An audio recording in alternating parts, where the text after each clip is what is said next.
L'argent. L'argent est le maître du monde. Notre quotidien, nos projets, notre avenir dépendent de l'argent qui circule dans l'économie. Pourtant, rares sont les citoyens, les politiciens, les décideurs sachant vraiment ce qu'est l'argent, d'où vient l'argent, qui fabrique l'argent. Beaucoup croient que l'argent est fabriqué par l'État, qu'ils ont réellement de l'argent sur leur compte, et que les banques prêtent l'argent de leurs déposants quand elles font crédit. Ces trois croyances sont fausses. La confusion règne au profit d'une finance mondialisée qui, de crise en crise, renforce son pouvoir de domination et détruit lentement nos démocraties, alors même qu'une infime proportion de la population mondiale n'a jamais accumulé autant de richesses. En partant de ce que tout le monde connaît, pas à pas, en employant les termes techniques, en illustrant chaque principe par des exemples simples, ce document vous donne les bases indispensables à la compréhension du système bancaire et monétaire, et met en perspective les crises financières et économiques qui ne cessent de s'aggraver depuis 2008. La monnaie est au cœur de nos économies.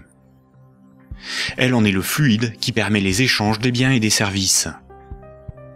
Les biens, ce sont les objets physiques qui ont un prix, comme de la nourriture, des outils, de l'immobilier, des objets de la vie courante, des véhicules, de l'électronique. Un service, c'est du temps que l'on consacre à réaliser quelque chose contre une rémunération. Les architectes, les médecins, les garagistes, les peintres, les avocats, les comptables vendent de leur temps, sous la forme de services. Les biens et les services sont achetés avec de la monnaie. Savoir qui crée la monnaie est donc indispensable pour comprendre comment le monde fonctionne. La monnaie prend plusieurs formes, qu'il faut bien distinguer. Sans la connaissance des diverses formes de monnaie et les mécanismes qu'elles impliquent, il est impossible de comprendre le système monétaire et bancaire, et plus globalement l'économie.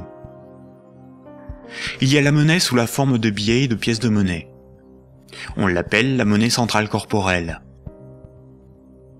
C'est celle que vous pouvez retirer au guichet ou au distributeur automatique de billets de votre banque. On peut la toucher, on peut partir avec, on peut physiquement la détruire. On l'appelle aussi monnaie manuelle, liquide ou espèce. Elle est fabriquée par la Banque centrale. En dehors de la Banque centrale, personne n'a le droit de fabriquer des billets et des pièces de monnaie. La Banque centrale est une institution missionnée par l'État, ou les États d'une zone monétaire, pour fabriquer les billets et les pièces de monnaie. Elle a aussi pour mission de favoriser le bon fonctionnement de l'économie. Son but n'est pas de faire des profits, mais d'appliquer la politique monétaire. En France, comme pour l'ensemble des pays de la zone euro, la Banque centrale est la BCE, ou Banque centrale européenne.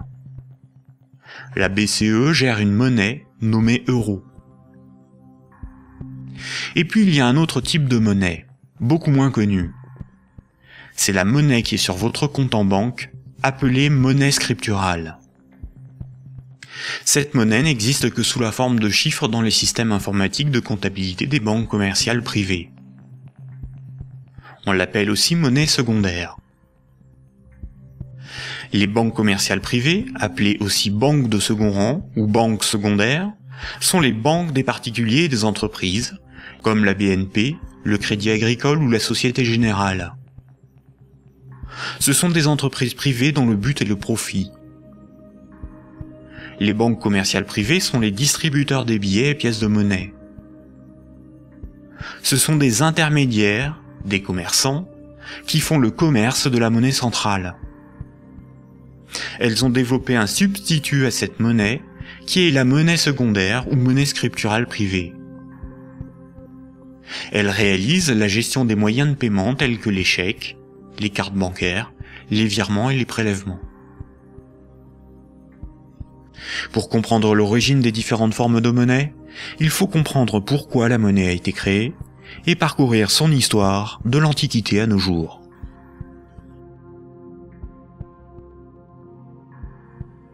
L'histoire de la monnaie s'étale sur des milliers d'années. La plupart des gens pensent que la monnaie remplace le troc. Le troc est le fait d'échanger un bien contre un autre.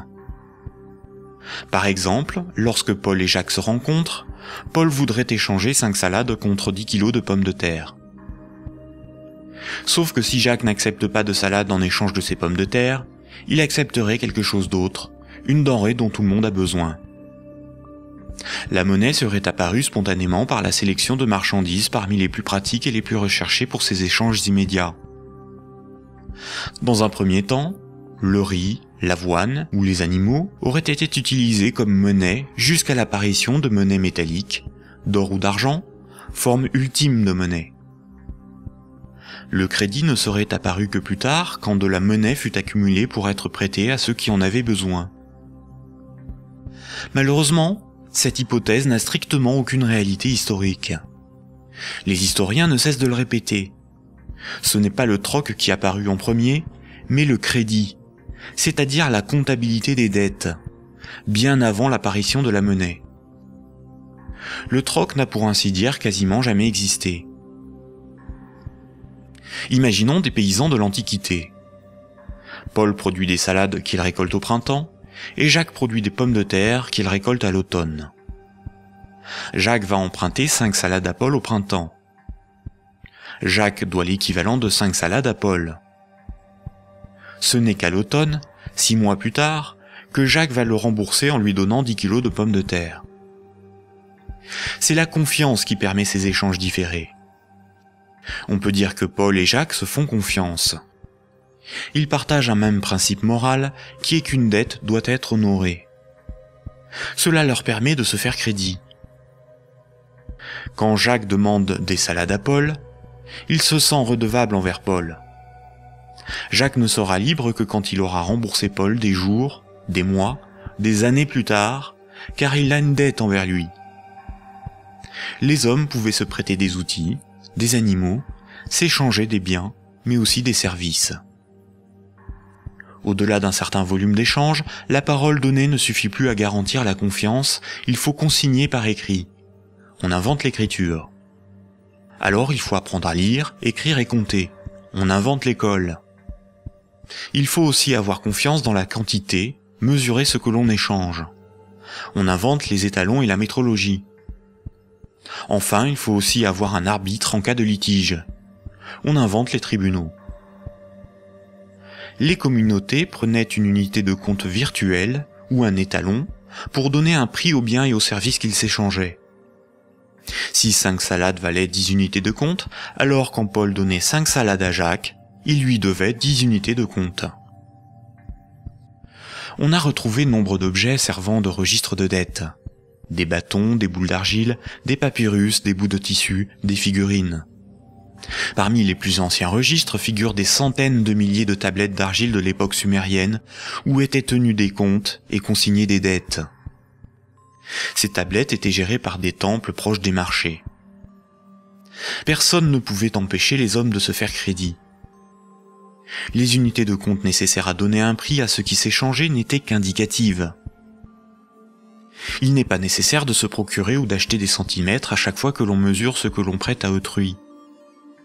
Durant plusieurs milliers d'années, il n'y avait pas de monnaie, juste la comptabilité des dettes des uns et des autres, et des communautés entre elles. Ce n'est que beaucoup plus tard, environ 700 ans avant Jésus-Christ, que des souverains ou des castes régnantes ont imposé l'usage de monnaie comme moyen d'échange, sous la forme d'un objet dont ils s'attribuaient l'exclusivité de la production. Ils émettaient la monnaie, généralement des pièces d'or, d'argent ou de cuivre, payaient leurs soldats avec, et menaient des guerres pour conquérir de nouveaux territoires. Pour se procurer nourriture et équipement, les soldats imposaient par la force aux paysans et aux marchands cette monnaie comme paiement. Le pouvoir récupérait ensuite de cette monnaie lors de la perception des impôts. Comme tout le monde devait disposer de monnaie pour payer les impôts, elle devenait rapidement la monnaie officielle. Elle était acceptée comme paiement et elle se diffusait dans la communauté.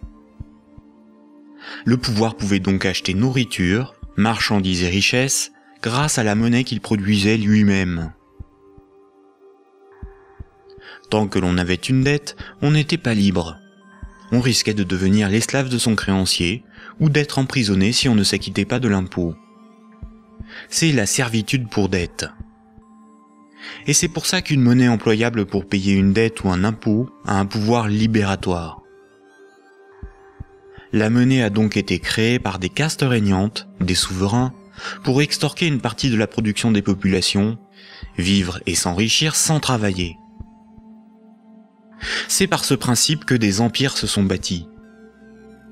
Historiquement, le troc n'était pratiqué que durant les périodes de chaos et de conflits, lorsque la monnaie venait à manquer. Au Moyen Âge, avec le développement du commerce, les métaux précieux comme l'or ou l'argent étaient devenus une monnaie internationale. Il était risqué de posséder et transporter ces métaux précieux. On risquait de se les faire dérober. À partir du XVIIe siècle, les marchands de Londres et de Stockholm commencèrent à confier la garde de leurs métaux précieux aux orfèvres, les négociants en métaux précieux.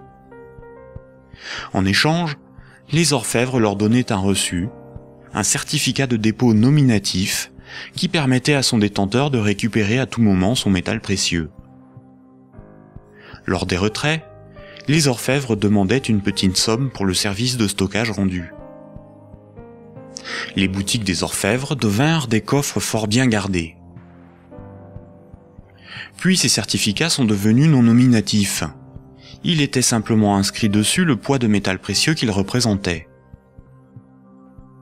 Les marchands se mirent à se payer non pas en métal précieux, mais avec ces certificats. La monnaie papier était née. Les orfèvres constataient que les marchands laissaient leurs métaux précieux dans leurs coffres. Ils eurent donc l'idée de prêter ces métaux précieux à d'autres marchands pour développer leur commerce. Mais plutôt que de prêter les métaux précieux entreposés dans leurs coffres, les orfèvres émettaient des certificats papier. Quand les marchands remboursaient leurs dettes, ils rendaient les certificats et versaient un intérêt. Les orfèvres se mirent à imprimer bien plus de certificats que de métaux précieux disponibles dans leurs coffres. Cette pratique leur permit de s'enrichir en multipliant les intérêts perçus. Quand les certificats étaient rendus aux orfèvres, ils étaient détruits. Comme le papier monnaie échangeable contre des métaux précieux était accepté par les marchands comme paiement, les orfèvres pouvaient en imprimer pour leurs propres dépenses et achats. Tant que les emprunteurs et déposants ne venaient pas tous au même moment demander l'échange de leurs certificats contre l'équivalent en métal précieux, leur petit tour de magie pour s'enrichir restait secret. Aujourd'hui, les métaux précieux sont remplacés par la monnaie centrale. Avec l'avènement de la République et de la démocratie, c'est l'appareil législatif qui rédige la loi au nom du peuple, et l'État, la nation, fait fabriquer sa propre monnaie par la Banque centrale.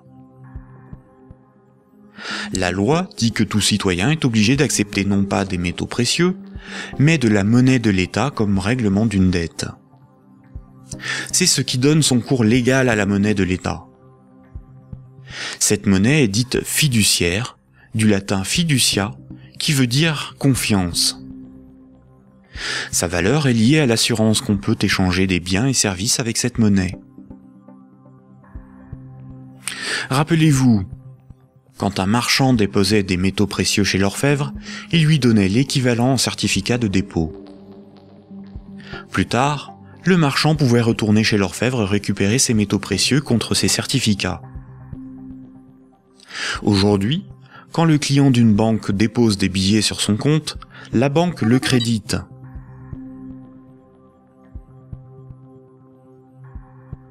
Il lui est possible de les retirer de son compte plus tard.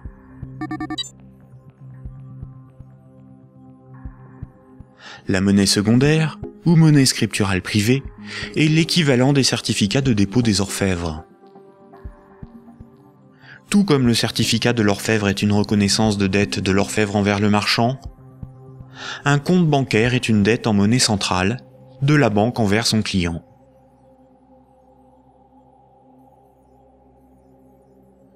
Du temps des orfèvres, quand les marchands se payaient en métaux précieux, c'est comme lorsqu'aujourd'hui, on paie les commerçants avec de la monnaie centrale, des billets de banque.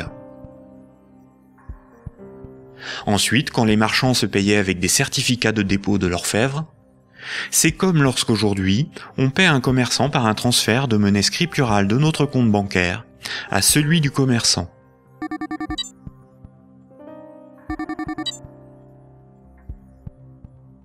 Rappelez-vous aussi que quand l'orfèvre faisait crédit, qu'il prêtait des métaux précieux, il émettait bien plus de certificats de dépôt que de métaux précieux disponibles dans ses coffres. Quand les marchands le remboursaient, il détruisait ces certificats. C'est la même chose aujourd'hui avec la monnaie scripturale privée. Quand une banque accorde un crédit, elle crée de la monnaie scripturale sur un compte à partir de rien. Et elle en crée bien plus qu'elle ne dispose de monnaie centrale dans ses coffres. Et quand son client rembourse son crédit, elle détruit la monnaie scripturale. C'est ce qu'on appelle la création monétaire et la destruction monétaire. La monnaie scripturale étant acceptée comme paiement, les banques peuvent aussi créer de la monnaie à partir de rien pour couvrir leurs dépenses et leurs achats. Les banques ont la possibilité de se faire crédit à elles-mêmes. On dit que les banques monétisent leurs dépenses. La monnaie centrale donne l'illusion au peuple que c'est l'État qui émet la monnaie, alors qu'en réalité, ce sont les banques commerciales privées qui ont ce privilège. Sans création monétaire par le crédit par les banques commerciales, il n'y aurait quasiment pas de monnaie en circulation. Les banques et les États sont comme les deux faces d'une même pièce. En effet, il faut d'abord que de la monnaie ait été créée par le crédit bancaire pour que l'État puisse en prélever par les impôts et les taxes. Et les banques ont besoin des États pour établir une législation protégeant ce privilège et faire appliquer cette législation par la justice et les forces de l'ordre. Nous allons détailler maintenant ces mécanismes bancaires et leurs nombreuses conséquences. Tout le monde a un compte en banque. C'est plus sûr et c'est plus simple que d'avoir chez soi une caisse remplie de billets de banque. Beaucoup de gens s'imaginent qu'un compte en banque est une boîte dans laquelle sont rangés des billets de banque. En réalité, la banque a une réserve unique de billets de banque et les comptes en banque n'ont aucune réalité physique. Ce sont juste des chiffres dans la comptabilité de la banque commerciale, ce sont des unités de compte. Lorsque vous allez au distributeur de billets, votre banque prend dans son stock de billets le montant que vous voulez retirer sur votre compte et vous les donne. Elle retranche ce montant à votre compte.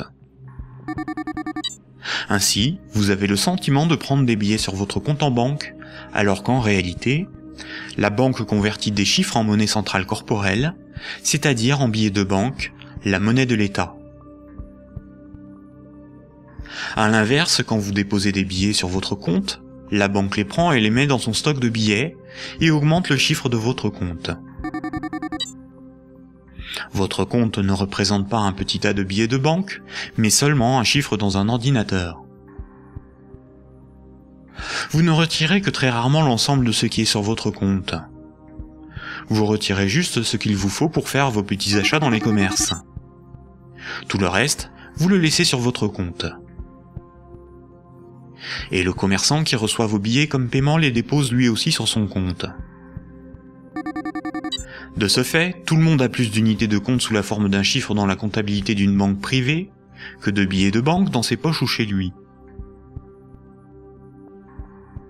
La somme des unités de compte qui correspond au crédit de votre compte s'appelle un dépôt. Un compte en banque sur lequel il y a 1000 unités de compte, on appelle cela un dépôt de 1000 €. On a l'illusion qu'une banque a toujours dans son stock de billets de banque l'équivalent des dépôts qu'elle gère. En réalité, elle n'en a qu'une petite partie, et ceci lui est permis par le fait que ses clients ne viennent pas tous au même moment retirer en liquide ce qu'ils ont sur leur compte.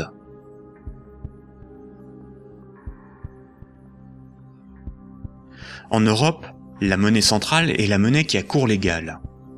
C'est la monnaie officielle des États de la zone euro, dont l'État français. C'est la monnaie exigée par l'État pour le paiement des impôts et des taxes. La loi oblige les citoyens à accepter les billets de banque comme moyen de paiement, et elle sanctionne sévèrement ceux qui fabriquent de faux billets. En revanche, la monnaie inscrite au crédit d'un compte bancaire n'est qu'une reconnaissance de dette de la banque envers le détenteur du compte. Rien de plus. La loi impose aux banques commerciales privées de convertir ces unités de compte en billets de banque à votre demande. C'est pour cette raison que les banques commerciales appellent ces chiffres des euros. Les chiffres inscrits sur votre relevé de compte sont appelés euros, alors qu'en réalité, ce ne sont pas des euros. Ces unités de compte sont converties en euros au moment où vous les retirez de votre compte. Votre banque vous doit bien des euros, et c'est pour cette raison qu'il est marqué euros sur votre relevé de compte.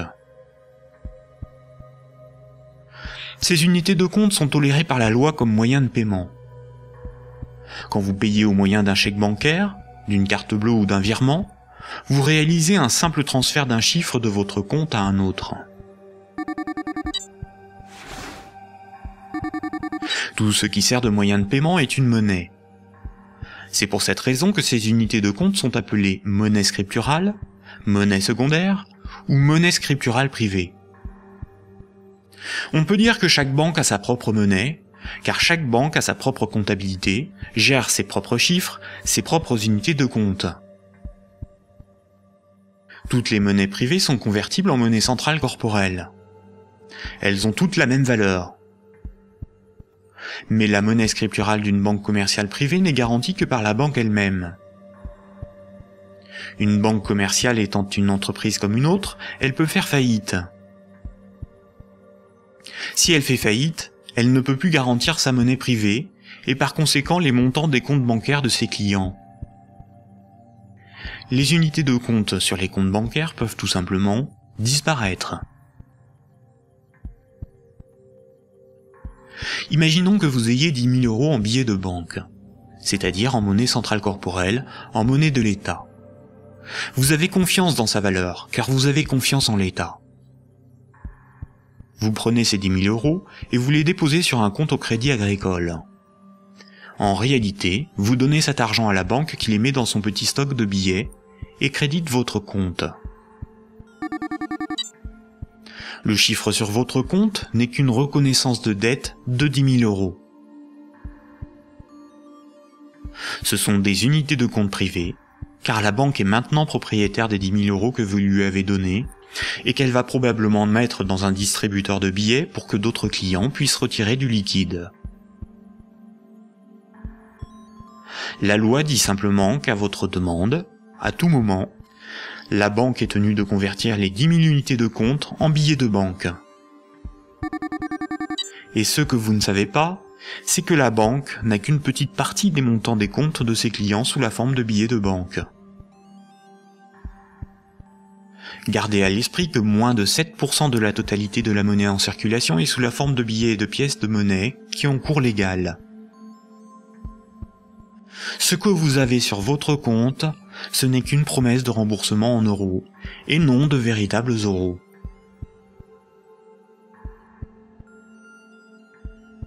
De nos jours, tout le monde paie des sommes de petite et grande taille sans jamais employer de billets de banque. La carte bancaire, la carte de crédit, les chèques bancaires, les prélèvements automatiques et les virements forment l'essentiel des procédés de paiement. Quand un client d'une banque veut transférer de l'argent à un autre client de la même banque pour le payer, que ce soit des entreprises ou des particuliers, la banque ne réalise qu'une manipulation de chiffres. Elle retranche au compte du client la somme à verser et l'ajoute au compte du destinataire. Aucun billet de banque n'est intervenu dans la transaction, et pourtant, les deux clients, en interrogeant leur banque, constatent bien qu'un transfert a été effectué. En revanche, quand un transfert doit être effectué entre les comptes bancaires de deux banques commerciales distinctes et concurrentes, la monnaie centrale intervient. Toutes les banques commerciales privées ont un compte à la banque centrale. Aucun particulier ni aucune entreprise ne peut avoir un compte à la banque centrale. Seules les banques commerciales et le trésor public, c'est-à-dire l'État, ont un compte à la banque centrale. La banque centrale réalise la comptabilité là aussi avec des chiffres dans des ordinateurs, et non pas des tas de billets de banque. Et cela pour des raisons purement pratiques. On appelle cette monnaie la monnaie centrale scripturale. Ces comptes sont en monnaie banque centrale ou monnaie centrale. Quand une banque commerciale a trop de billets, elle peut les déposer sur son compte à la banque centrale. Quand elle en a besoin pour alimenter ses distributeurs automatiques, elle demande à la banque centrale de lui convertir des euros scripturales en billets de banque. Généralement, on ne fait pas la distinction entre monnaie centrale scripturale et monnaie centrale corporelle, c'est-à-dire les billets de banque. On appelle la somme de la monnaie centrale, scripturale et corporelle, la base monétaire. Entre elles, les banques commerciales se paient en monnaie centrale. Les banques n'acceptent pour paiement des autres banques que de la monnaie centrale. Quand un client veut transférer de la monnaie scripturale de son compte vers celui d'un client d'une autre banque, la monnaie scripturale est convertie en monnaie centrale, puis transférée à l'autre banque, qui va encaisser cette monnaie centrale et créditer le compte du destinataire. Ainsi, les banques se paient entre elles en monnaie centrale, car la monnaie scripturale privée d'une banque n'a pas de valeur pour les autres banques. La comptabilité du Crédit Agricole n'a rien à voir avec la comptabilité de la Société Générale. Ce sont deux entreprises distinctes et concurrentes. Ce qui existe entre les banques et pour les banques, c'est uniquement la monnaie banque centrale. C'est celle qui a cours légal, c'est la monnaie de l'État. Quand un client d'une banque a 1000 euros sur son compte, la banque n'est pas riche de 1000 euros. Elle doit simplement 1000 euros en monnaie centrale à ce client. C'est un chiffre dans sa comptabilité. Ce qui fait la richesse de la banque, c'est ce qu'elle possède, comme des immeubles, des bureaux, des actions, des titres financiers, et la monnaie centrale qu'elle a sous la forme de billets de banque ou de monnaie centrale sur son compte à la banque centrale.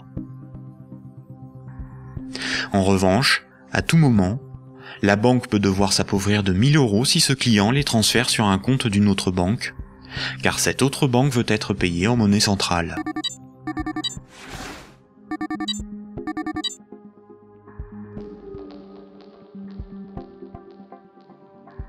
Les banques ne réalisent pas leur paiement en banque centrale à chaque fois qu'un transfert est réalisé. Un bilan des échanges est fait tous les jours. On appelle cela la compensation. Cette compensation est calculée par une chambre de compensation. Une chambre de compensation gère un système informatique enregistrant un très grand nombre de comptes en banque et de transactions, afin de faire le bilan des échanges entre les organismes financiers, dont les banques. La chambre de compensation la plus connue est Clearstream, à cause de l'affaire politico-financière qui porte son nom. Imaginons deux banques. Un client de la première banque paie 10 euros à un client de la seconde. Un client de la seconde paie 15 euros à un client de la première. À la fin de la journée, la compensation calcule un différentiel de 5 euros au profit de la première banque. Le paiement peut se faire directement par virement entre leurs comptes à la banque centrale. Quand une banque voit son compte débité à cause d'une compensation ou par un retrait au guichet par un client, on appelle cela une fuite. Elle s'appauvrit, car sa monnaie centrale fait partie de ses richesses. Imaginons une banque qui a 4 déposants qui ont chacun 25 000 unités de compte. On peut dire que la banque doit 100 000 euros à ses clients. Imaginons que cette banque a 10 000 euros sur son compte à la banque centrale. La banque est incapable de couvrir la fuite du montant total des comptes de ses clients. Elle est potentiellement en faillite, car 90 000 unités de compte de ses clients ne sont pas couverts par de la monnaie centrale. Seuls 10 000 euros en billets peuvent être versés à l'ensemble de ses clients. C'est le principe de la couverture partielle des dépôts, appelé système à réserve fractionnaire. Si la totalité de ses clients viennent tous au même moment pour retirer leur argent, la banque fait immédiatement faillite. Quand tous les clients d'une banque viennent retirer tout leur argent, c'est ce que l'on appelle un bank run. Face à cette situation, les autorités ont mis en place un fonds en monnaie centrale en cas de faillite bancaire, le fonds de garantie des dépôts bancaires.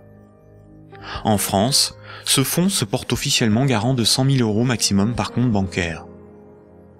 Malheureusement, La plupart des grandes banques gèrent des dépôts bien supérieurs à ce qu'il y a dans ce fonds. Le fonds est d'environ 2 milliards d'euros, alors que les banques françaises gèrent près de 1000 fois plus de dépôts en monnaie scripturale.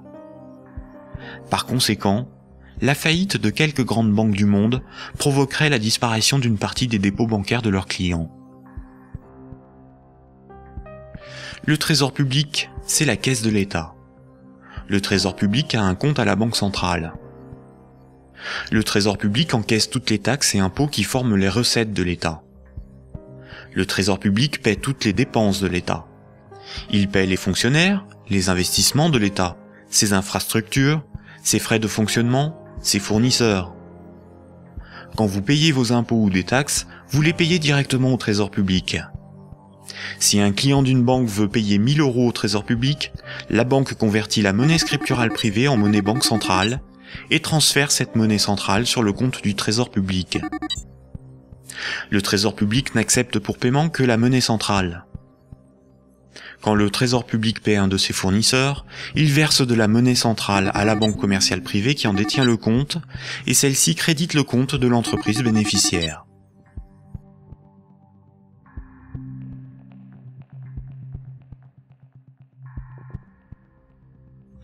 Récapitulons.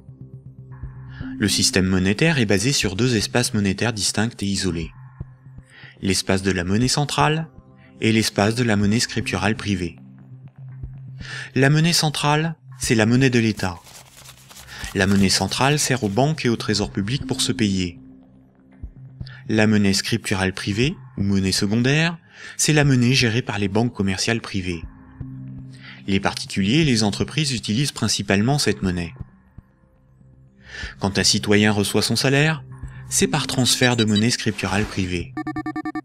Sur son relevé de compte, il voit marqué euros, alors que ces euros n'existent pas. Le chiffre au crédit de son compte est une promesse de remboursement en euros. Or, si une banque fait faillite, elle ne peut plus honorer sa promesse vis-à-vis de ses clients. En France, les 2 premières banques gèrent plus de la moitié des dépôts bancaires. Aucun gouvernement ne permettra à une grande banque de faire faillite, car des millions de citoyens et d'entreprises perdraient une partie de leur argent. Ce serait une catastrophe sociale que l'ensemble de la société devrait compenser par l'appauvrissement général de la population. Toute entreprise peut faire faillite si elle est mal gérée, même les plus importantes. Mais cette règle ne s'applique pas aux grandes banques. Les gouvernements les sauvent en taxant l'ensemble des citoyens si nécessaire. Voici ce qu'en pense Frédéric Lordon, économiste, directeur de recherche au CNRS et chercheur au Centre de sociologie européenne. Frédéric Lordon, vous êtes plus radical ? J'en ai peur. C'est-à-dire, il me semble que derrière toutes les argumentations techniques du monde, il y a une question préjudicielle qui est une question de principe. Alors je voudrais repartir des sauvetages de 2008-2009, parce qu'il me semble que celui qui se profile va avoir à peu près les mêmes propriétés. À propos de ces sauvetages bancaires, on peut dire non contradictoirement 2 choses. La première, c'est qu'ils étaient une nécessité impérieuse, et je dirais même vitale. Et la deuxième, c'est que cependant, ils ont été des scandales sans nom. Des scandales sans nom. Alors pourquoi ça a été un scandale? Les gens le savent, alors ils sont un peu plus qu'échauffés, hein, je vous assure. On a sauvé les banques, on a sauvé la finance sans la moindre contrepartie, pas le plus petit commencement de réglementation de l'activité financière ou de transformation des structures bancaires. Donc, si vous me passez l'expression, le corps social en a gros. Mais pour autant, il était une nécessité impérieuse de les sauver, pour une raison extrêmement simple, c'est que il faut que les gens essayent de se figurer l'ampleur des dévastations économiques et sociales qui suivent de la matérialisation d'un risque systémique. C'est dans le cadre de cette hypothèse que je me situe. On pourra peut-être y revenir tout à l'heure. C'est-à-dire l'effondrement total de toutes les banques. Les transactions les plus élémentaires deviennent impossibles. Je veux dire, aller acheter son pain à la boulangerie, ça marche plus. Tout simplement parce que retirer de l'argent au distributeur à billets, ça marche pas. Faire un chèque, ça marche pas. Une carte bleue, ça marche pas. Vous avez les piécettes dans la poche, ça vous mène pas loin. Vous tenez 4-5 jours en forçant plutôt sur les patates. Et après, c'est retour au jardin potager pour ceux qui en ont un, et pour les autres, c'est retour vers l'état de nature économique. Ce que vous décrivez là, ça semble une catastrophe. Oui, c'est la catastrophe ultime si les banques ne sont pas sauvées et qu'elles tombent toutes ensemble. Ça pourrait se produire d'après vous, ça? Alors pour moi, Grèce, oui. si vous voulez, c'est un événement qui est de l'ordre de l'impensable. C'est-à-dire, c'est un chaos social d'une telle ampleur qu'il me semble inconcevable que les États se désintéressent de la chose. Par conséquent, ils sont forcés de venir au secours de la finance, qu'ils le veuillent ou non. Et c'est exactement là que se noue le drame, si vous voulez. C'est dans cette articulation entre la nécessité impérieuse d'une part et le scandale de l'autre. Le corps social est forcé, par pouvoir public interposé, de venir au secours des banques, car si les banques calanchent, c'est le corps social qui calanche dans la semaine qui suit. Et forcément, les intérêts matériels de la population sont si intimement liés à la structure bancaire qu'il est impossible de la laisser crever.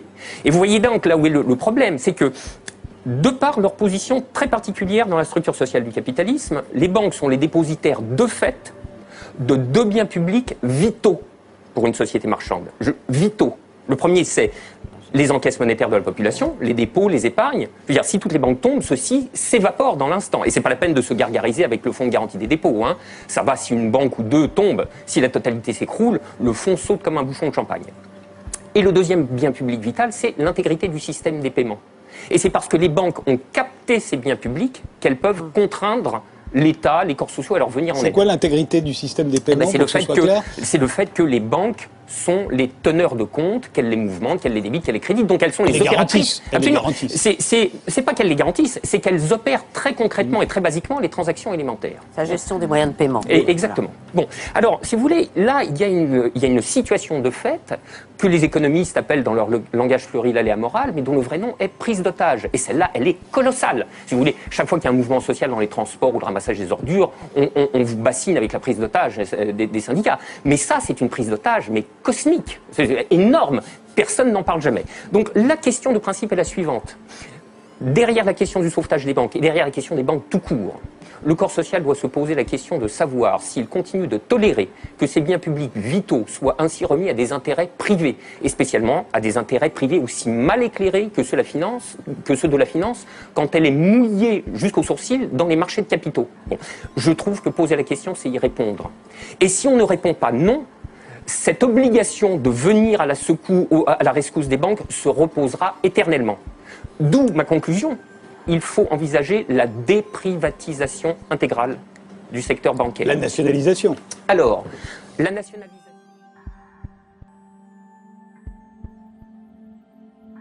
On constate que quand les dirigeants et actionnaires des grandes banques touchent des bénéfices, ceux-ci s'enrichissent.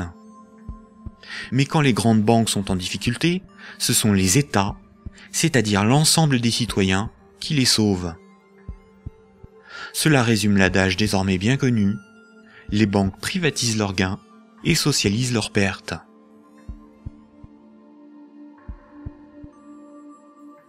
Pour bien comprendre le mécanisme de création monétaire, nous devons savoir ce qu'est un actif. Imaginons que Paul possède une moto, des vêtements, une télévision, un ordinateur et 200 € sur lui en billets de banque. Tout ceci représente ses actifs, car les actifs, c'est ce que l'on possède. Les 200 € qu'il a sur lui sont ses actifs financiers. Maintenant, Jacques emprunte à Paul 100 €. En lui empruntant cette somme, Jacques signe une reconnaissance de dette l'engageant à rembourser Paul dans un mois. Les actifs financiers de Paul restent de 200 €, car il possède encore 100 € en billets, ainsi que la reconnaissance de dette de Jacques d'une valeur de 100 €. Cette reconnaissance de dette va à ses actifs, car il s'agit de quelque chose qu'il possède. Paul a ce qu'on appelle une créance sur Jacques. Jacques est débiteur de Paul. En cas de litige, si Jacques ne rembourse pas Paul, la justice pourra intervenir pour forcer Jacques à respecter ce contrat. Elle pourra alors le forcer à vendre un de ses actifs matériels pour rembourser Paul, comme sa télévision s'il en a une. Généralement, la comptabilité d'une entreprise ou d'une banque est synthétisée sous la forme d'un bilan.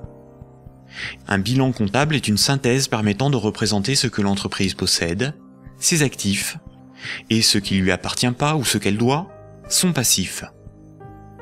La différence entre son actif et son passif représente son résultat. On peut aussi l'appliquer à un particulier. Voici à quoi ressemblerait le bilan de Paul.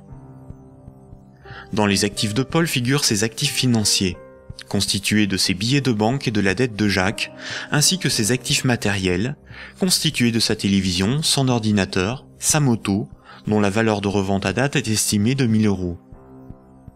Pour notre démonstration, nous ne garderons que les actifs financiers. Son bilan financier est positif de 200 €. Le bilan de Jacques, qui n'avait aucun actif, est celui-ci. Jacques possède 100 € en billets, mais doit aussi 100 € à Paul. Le passif, c'est ce qu'on doit. Son bilan est donc nul, car son passif annule son actif. Donc un actif est quelque chose qui a une valeur financière que l'on peut inscrire dans un bilan. S'il est à l'actif du bilan, c'est quelque chose que l'on possède. S'il est au passif du bilan, c'est quelque chose qui ne nous appartient pas et que l'on doit à quelqu'un d'autre. Imaginons maintenant que Nicolas, qui a 300 € en billets de banque, propose à Paul de lui racheter sa créance sur Jacques. Il va donc pour cela lui donner 100 € et modifier le bénéficiaire du contrat de sorte que Jacques doive maintenant la somme non plus à Paul, mais à Nicolas. Voici à quoi ressemblerait le bilan de Paul. On constate que Paul a retrouvé ses 200 € en billets de banque. Son bilan financier est positif de 200 €. Le bilan de Jacques, qui n'avait aucun actif, n'a pas changé. Son bilan est toujours nul. Le bilan de Nicolas, qui avait 300 € d'actifs, est maintenant celui-ci. Il reste à Nicolas 200 € en billets de banque et la reconnaissance de dette de Jacques, qui a une valeur, à terme, de 100 €. Le bilan de Nicolas est positif de 300 €. Lorsque Jacques devait 100 € à Paul, Paul prenait le risque que Jacques ne le rembourse pas. Quand Paul a vendu la reconnaissance de dette à Nicolas, c'est Nicolas qui prend le risque de n'être pas remboursé par Jacques. C'est un transfert de risque sur une créance. Si Jacques ne rembourse pas sa dette, le bilan de Nicolas peut perdre jusqu'à 100 €. On dit alors que Jacques fait défaut sur tout ou partie de sa dette. Nicolas perdrait 100 € sur son bilan, correspondant à la créance que Jacques n'a pas honorée. Nous voyons donc qu'une créance peut être un actif et peut être revendue au même titre qu'une moto ou des vêtements. Les actifs matériels ont une valeur estimative. Certains actifs matériels perdent de leur valeur avec le temps. C'est le cas d'un ordinateur ou d'une moto. Ils ne peuvent pas facilement être employés pour régler des dettes. En revanche, les actifs financiers ont une valeur connue. La créance sur Jacques ou les billets de banque ont des valeurs fixes. Le bilan d'une banque se présente comme le bilan de n'importe quelle entreprise.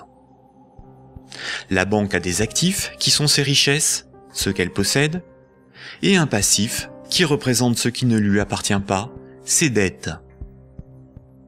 Nous avons vu que le crédit d'un compte bancaire d'un client est une dette de la banque envers celui-ci. Les dépôts correspondant au compte bancaire de ses clients sont donc enregistrés au passif de son bilan. Si on lit ce bilan, on comprend que la banque doit au total 600 € à ses clients. Imaginons qu'un de ses clients, Paul, a un dépôt de 100 unités de compte. Voici le bilan de la banque. Elle doit 100 € à Paul, ce qui correspond au dépôt que Paul a réalisé sur son compte. Ce compte en banque est dit à vue, c'est-à-dire que Paul peut tout de suite utiliser ses unités de compte pour un paiement. Paul souhaite emprunter 1000 € à sa banque. La banque établit le contrat de prêt qu'elle lui fait signer. Ce contrat l'engage à rembourser la banque selon un échéancier précis.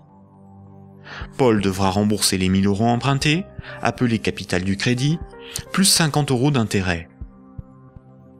Pour créditer le compte de Paul, la banque ne prend pas les dépôts d'autres clients pour lui donner. Elle augmente simplement le chiffre inscrit sur son compte bancaire. Elle crée des unités de compte à partir de rien. La banque ne doit plus 100 € à Paul, mais 1100 €. Le contrat de prêt de Paul apparaît sur son bilan comme quelque chose qu'elle possède. Cette créance sur Paul est à son actif. Les comptes des autres clients n'ont rien à voir avec cette opération. On dit que la banque a monétisé la créance sur Paul. Elle a transformé cette créance en moyen de paiement sous la forme de monnaie scripturale privée ajoutée au compte de Paul. On appelle cette opération d'augmentation des dépôts par simple jeu d'écriture la création monétaire. On parle de création monétaire ex nihilo, ce qui veut dire à partir de rien. Enfin, quand Paul va rembourser le crédit, la banque va annuler des unités de compte chaque mois, selon l'échéancier du crédit, directement sur le compte de Paul. Cette annulation est appelée destruction monétaire. Elle diminue la somme qu'elle lui doit. Simultanément, dans son bilan, la somme restant à rembourser diminue aussi. La banque prend le risque que Paul n'arrive pas à rembourser le crédit, qu'il soit insolvable. C'est le risque de faire crédit ou risque de contrepartie. On pourra qualifier alors la créance de Paul, le contrat de prêt, d'actifs pourris ou d'actifs toxiques. Cette opération de création de moyens de paiement artificiels, tout comme sa destruction progressive lors du remboursement, est difficilement compréhensible pour la plupart des gens, y compris pour ceux qui travaillent dans les banques, même à haut niveau. Il est pourtant évident que quand une banque accorde un prêt, aucun de ses clients ne voit son compte diminuer ne serait-ce que d'1 €. Ce mécanisme est très mal compris et les médias perpétuent, par ignorance, le mensonge selon lequel les banques doivent collecter des dépôts pour pouvoir prêter de l'argent. Pourtant, ce mécanisme est parfaitement décrit dans les manuels d'économie. Vous pouvez par exemple télécharger un petit fascicule intitulé « La monnaie et nous », édité par la Banque de France en 2009, expliquant la création monétaire par les banques commerciales privées.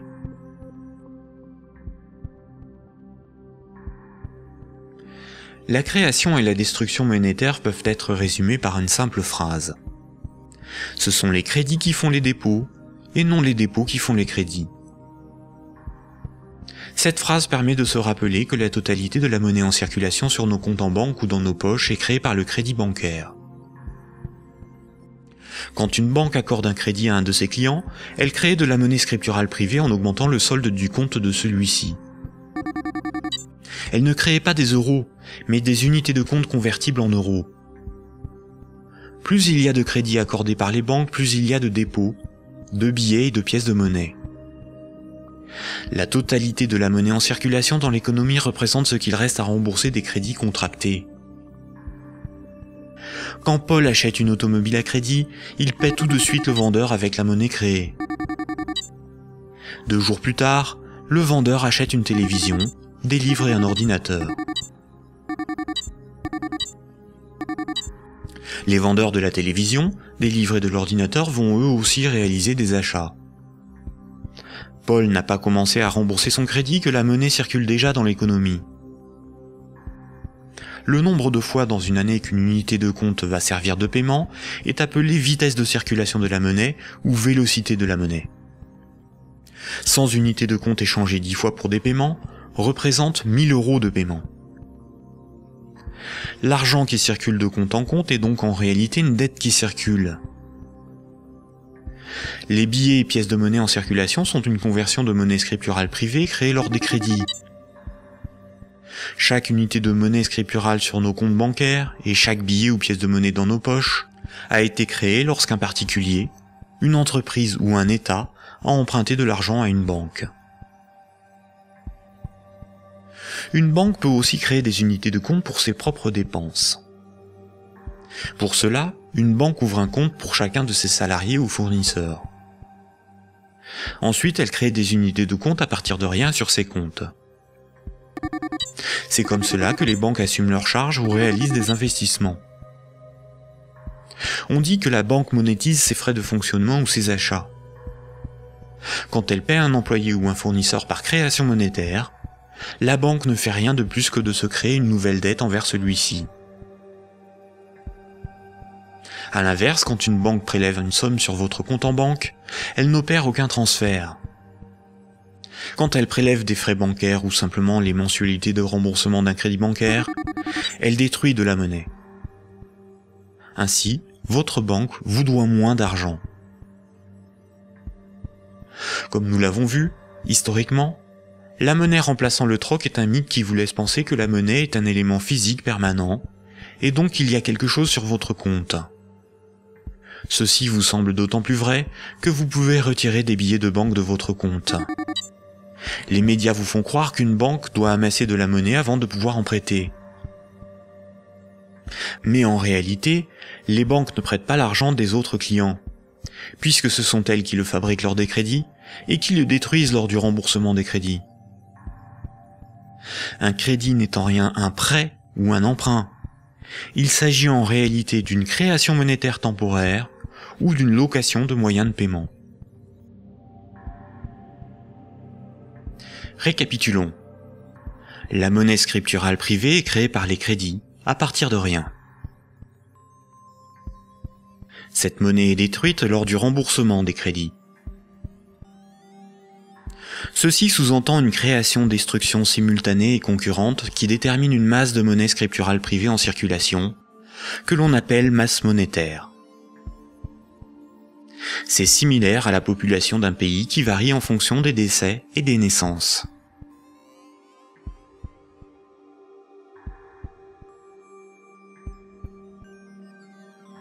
Trois citoyens et un banquier échouent sur une île déserte au beau milieu de l'océan.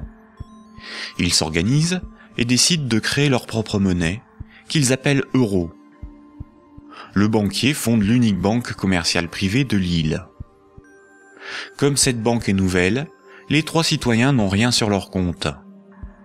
Ils ne peuvent pas s'échanger et se vendre ce qu'ils produisent. Ils ont bien des marchandises à se vendre, mais aucune monnaie pour les payer. Pour disposer de moyens de paiement, chaque citoyen va faire un crédit de 10 €, remboursable en 11 mois. Chaque citoyen devra rembourser 10 € de capital, plus 1 € d'intérêt. Lorsque le banquier leur accorde le crédit, il crée 10 € à partir de rien sur chaque compte. Le premier mois, la masse monétaire est de 30 €. Les citoyens disposent de monnaie pour s'échanger ce qu'ils produisent. À la fin du premier mois, les citoyens commencent à rembourser leur crédit. Le banquier prélève 1 € d'intérêt, qu'il utilise pour acheter des marchandises aux citoyens. La masse monétaire reste de 30 €. À l'issue du deuxième mois, le banquier efface 1 € du compte de chaque citoyen. Il reste 27 € en circulation. À l'issue du troisième mois, le banquier efface à nouveau 1 € du compte de chaque citoyen. Il reste 24 € en circulation. De mois en mois, la situation devient un peu plus compliquée, car la masse monétaire ne cesse de baisser. Les citoyens se retrouvent en concurrence pour capter l'argent. À l'issue du 11e mois, après une farouche concurrence entre les trois citoyens pour capter la monnaie restante, leurs comptes sont vides, car tout le monde a remboursé exactement ce qu'il avait emprunté à la banque. Plus rien ne peut être ni acheté ni vendu. C'est la crise économique. Le banquier réunit les citoyens et leur dit : « Pour résoudre cette situation, c'est très simple. Vous n'avez qu'à m'emprunter à nouveau de l'argent. » Les citoyens acceptent. Ils font tous à nouveau un crédit de 10 €. À la fin du premier mois, le banquier prélève 1 € d'intérêt, qu'il garde pour lui car il a tout ce qu'il lui faut. Au fil des mois, le banquier supprime les euros correspondant au remboursement des crédits. Comme les intérêts n'ont pas été dépensés par le banquier, c'est au bout du 10e mois seulement que les comptes des trois citoyens sont vides. Il n'y a plus de monnaie en circulation, et pourtant il manque 3 € pour rembourser la totalité de leur crédit. Le banquier réunit les citoyens et leur dit : « Il y a une manière très simple de repousser le moment où vous serez à zéro sur vos comptes. Vous n'avez qu'à m'emprunter régulièrement de l'argent, bien avant que la masse monétaire ne baisse trop et que l'économie ne s'arrête. Et pour compenser les intérêts que je ne dépense pas, il vous suffit de m'emprunter à chaque fois quelques euros de plus. » Les citoyens acceptent. Désormais, ils sont en permanence endettés, sinon la monnaie disparaît et l'économie s'arrête. Ils appellent cela la croissance. Mais comme ils sont endettés, ils se mettent à produire toujours plus pour rembourser le banquier, bien au-delà de leurs besoins réels. Ils ne produisent pas pour avoir de quoi se vêtir, se nourrir ou se loger. Ils produisent pour avoir l'argent nécessaire pour rembourser leur crédit. L'argent est devenu le moteur de leur vie, et non ce dont ils ont besoin pour vivre. Ce système permet au banquier de ne rien produire. Il passe son temps à gérer ses comptes, à créer de la monnaie puis à la détruire. Avec la monnaie qu'il fabrique, il achète ce dont il a besoin aux citoyens. Rapidement, les ressources naturelles de l'île viennent à manquer. Il n'y a plus de bois, plus de gibier, plus d'eau, plus de terre pour produire toujours plus. La croissance a épuisé les ressources naturelles et détruit l'environnement. Cette petite histoire met en valeur de réalités tout à fait surprenantes. D'une part, les sommes dues aux banques sont globalement supérieures aux sommes disponibles pour les rembourser. D'autre part, si tout le monde remboursait ses dettes, il n'y aurait quasiment plus de monnaie en circulation dans le monde. Tous les comptes seraient vides, tous les billets et pièces de monnaie disparaîtraient. Le système monétaire fonctionne comme un système pyramidal. Pour payer les crédits en cours de remboursement, il faut que de nouveaux crédits soient accordés. Sinon, la monnaie se raréfie et certains emprunteurs sont dans l'incapacité de rembourser leurs crédits.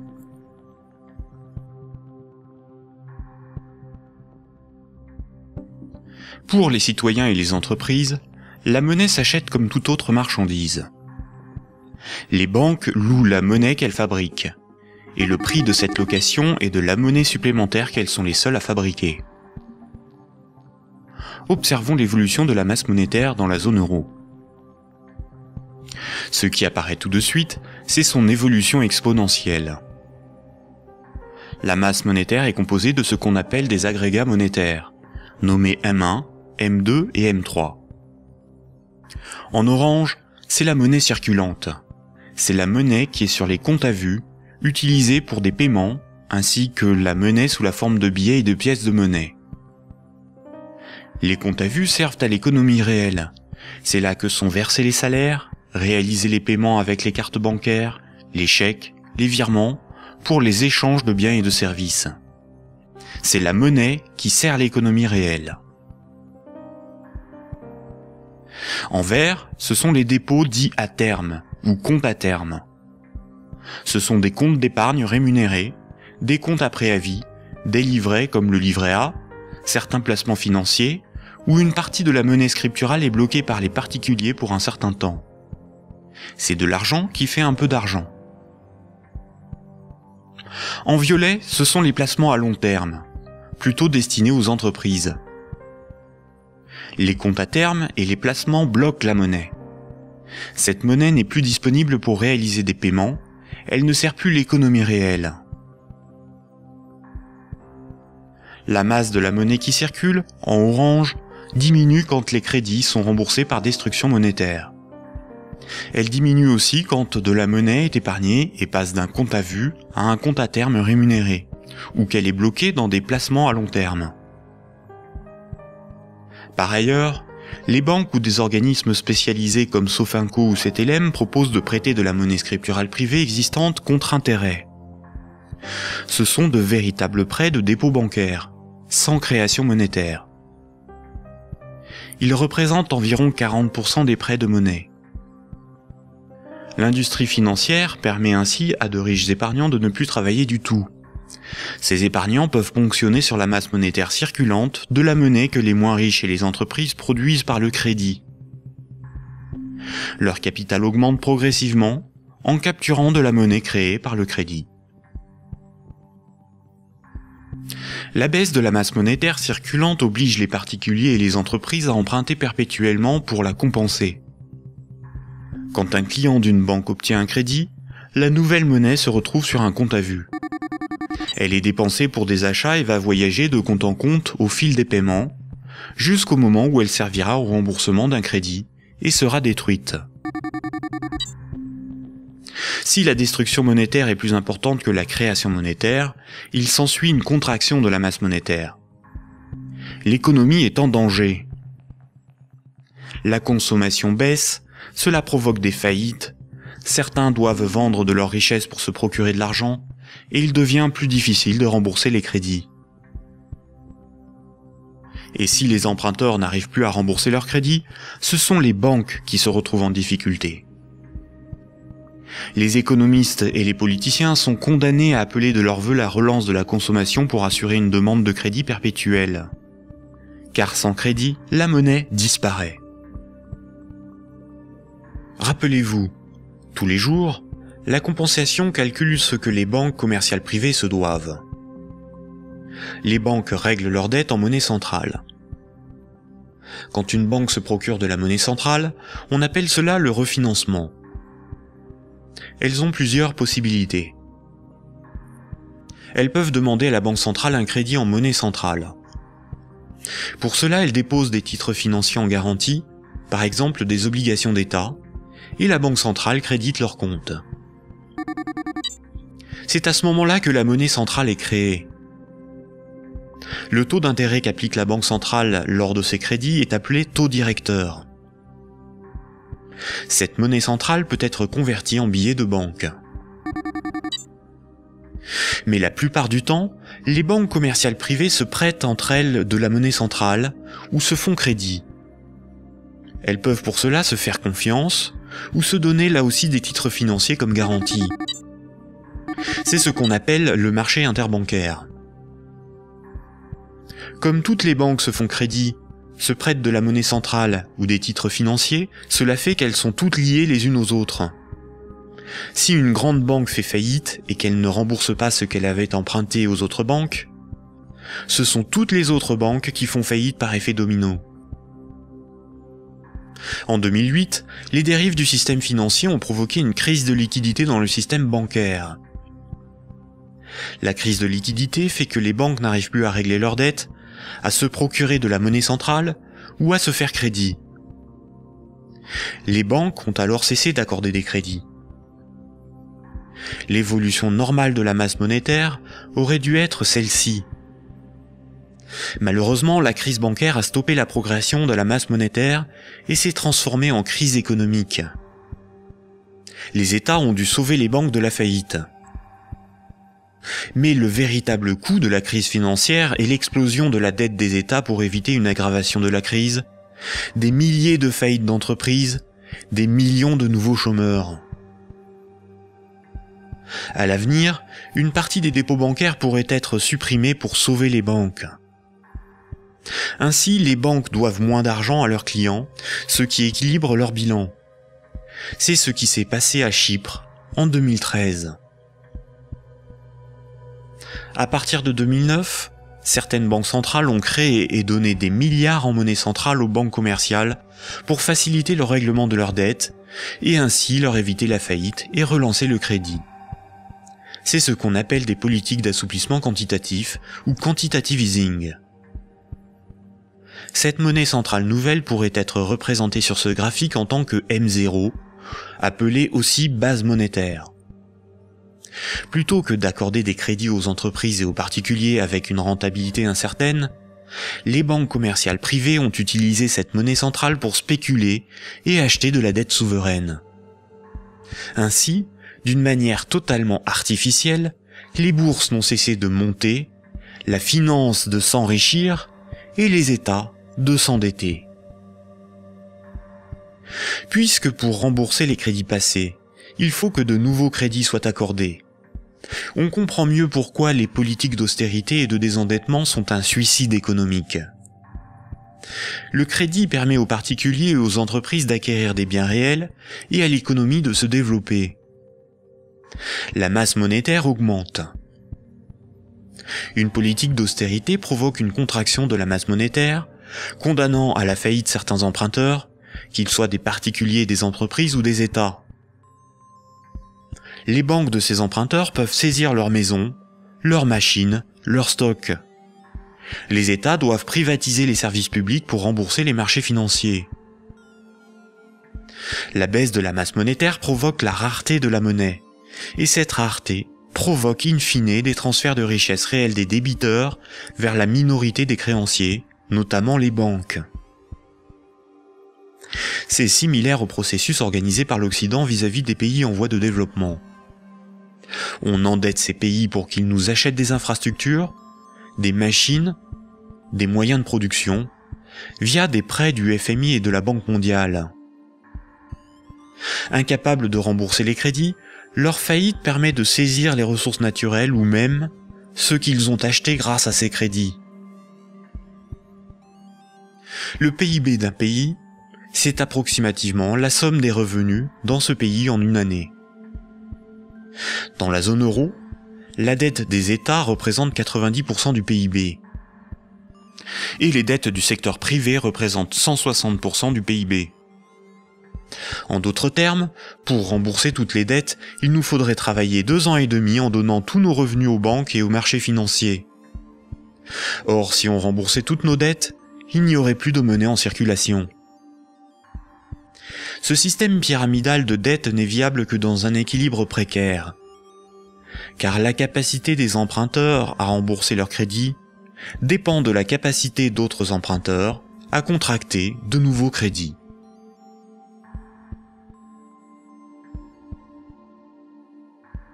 La fructification du capital, ou ce qu'on appelle l'usure, est le fait de toucher des intérêts sur de l'argent que l'on a et que l'on prête. Imaginons un pays où 10 citoyens ont tous 10 euros. Si l'un d'eux prête ces 10 euros avec 10% d'intérêt, il va lui être remboursé 11 euros. S'il le fait 10 fois, les autres citoyens de ce pays auront perdu chacun 1 euro. S'il le fait 90 fois, il possédera les 9/10 des richesses du pays, sans avoir travaillé. C'est son capital qui travaille, pas lui. C'est déjà une situation moralement difficile à justifier. Si l'usure permet aux riches de concentrer de la monnaie, les banques ont le privilège de la création de cette monnaie. Quand une banque veut acheter un immeuble, elle crée la monnaie nécessaire à l'acheter. Pour pouvoir créer de la monnaie, une banque doit simplement veiller à ce que ses actifs, ce qu'elle possède, lui permettent de payer les autres banques. Si les banques peuvent créer de la monnaie à partir de rien pour leurs achats, les entreprises, les particuliers et les États doivent d'abord en épargner, ou bien demander à une banque de lui en louer par un crédit. Voici ce que Maurice Allais, prix Nobel d'économie en 1988, disait de la création monétaire ex nihilo. Dans son essence, la création de monnaie ex nihilo actuelle par le système bancaire est identique, je n'hésite pas à le dire pour bien faire comprendre ce qui est réellement en cause, à la création de monnaie par les faux monnayeurs, si justement condamnée par la loi. Concrètement, elle aboutit au même résultat. La différence est que ceux qui en profitent sont différents et autorisés à le faire. Les banques sont des entreprises à but lucratif. Elles ont des actionnaires, leur but est l'enrichissement. Par le privilège de la création monétaire, la spéculation et l'usure organisée à l'échelle industrielle, on constate une gigantesque concentration des richesses dans les mains d'un tout petit nombre de personnes. Quand on parle de richesse, il ne faut pas penser à de l'argent, mais à de l'immobilier, des infrastructures, des propriétés, des entreprises, bref, ce qui a réellement de la valeur. Des chercheurs suisses ont extrait d'une base de données de l'OCDE un groupe de 147 entreprises financières qui ont le contrôle des 20 000 plus grandes entreprises du monde. Et un plus petit groupe forme le noyau dur de ces maîtres du monde. Sans surprise, les banques, et plus globalement le monde de la haute finance, notamment anglo-saxonne, contrôlent directement ou indirectement la plupart des grandes entreprises du monde. 1% de la population possède 46% du patrimoine mondial. Ce mouvement de concentration des richesses s'est accentué dans les années 70. Le néolibéralisme consacre la loi du marché comme dogme économique. Il prône la libre circulation des capitaux, des marchandises et des personnes à l'échelle mondiale, et une concurrence libre et non faussée. L'efficience des marchés serait l'avenir de l'homme. Dans cette perspective, les États sont des obstacles à la dérégulation financière. Avant les années 70, l'État français pouvait se financer à taux fixe et avantageux par un dispositif appelé le circuit du trésor. La Banque centrale pouvait faire des avances significatives à l'État. À partir des années 70, ce dispositif a été démantelé. Les États ont été obligés de se financer sur les marchés financiers, avec un taux variable en fonction de l'offre et de la demande. Par ailleurs, l'industrie financière organise la fuite des bénéfices et fortunes dans les paradis fiscaux. Pour le seul État français, le manque à gagner sur les recettes fiscales est estimé entre 50 et 80 milliards d'euros chaque année, soit plus que les recettes de l'impôt sur le revenu. En d'autres termes, l'État est contraint d'emprunter aux marchés financiers, c'est-à-dire aux banques et aux clients des banques, ce qu'elle ne leur prend pas sous la forme d'impôts et de taxes, et de leur payer pour cela un intérêt supplémentaire. Sans les intérêts imposés par les marchés financiers, l'État français n'aurait pas dû payer plus de 1500 milliards d'euros d'intérêts en 30 ans. La totalité de l'impôt sur le revenu est consacrée au seul remboursement des intérêts de la dette. Si les financiers prêtent aux États, c'est parce que les États ont le droit de lever autant d'impôts que nécessaire pour les rembourser, et d'utiliser la justice et les forces de l'ordre pour faire payer les contribuables. La création monétaire est aussi appelée planche à billets, même quand il s'agit de monnaie scripturale privée créée par le crédit. C'est un terme péjoratif faisant référence à l'impression de billets de banque par l'État. Ce terme est parfois employé par certains économistes de manière démagogique, pour induire en erreur quant aux responsabilités de la création monétaire et de l'inflation. L'inflation, c'est la hausse générale des prix. Une même baguette de pain vaut 1,30 € en 2013, alors que 10 ans plus tôt, elle valait 50 centimes. L'inflation est due au rapport entre la création monétaire et la création des richesses réelles. Si on crée plus de monnaie que de biens et services à vendre, les prix vont augmenter. La déflation, c'est l'inverse. C'est la baisse générale des prix. Si on crée des biens et services à vendre, et qu'on ne crée pas de monnaie pour les acheter, la monnaie va manquer et les prix vont baisser. L'hyperinflation est une inflation excessive des prix, supérieure à 12 500% par an. Si une baguette de pain vaut 1 € en 2013, s'il y a de l'hyperinflation, elle vaudra au minimum 12,50 € un an plus tard. Dans les années 70 et 80, l'inflation a atteint 15%, alors même que l'interdiction de permettre à la Banque centrale de faire des avances à l'État devait nous prémunir d'une telle situation. En réalité, interdire à l'État le financement à taux avantageux par sa propre banque centrale était le moyen non pas d'éviter une inflation excessive, mais de transférer une partie des recettes fiscales de l'État aux marchés financiers, c'est-à-dire aux banques et à leurs clients, et d'assurer aux banques commerciales privées le monopole de la création monétaire en supprimant la concurrence de l'État.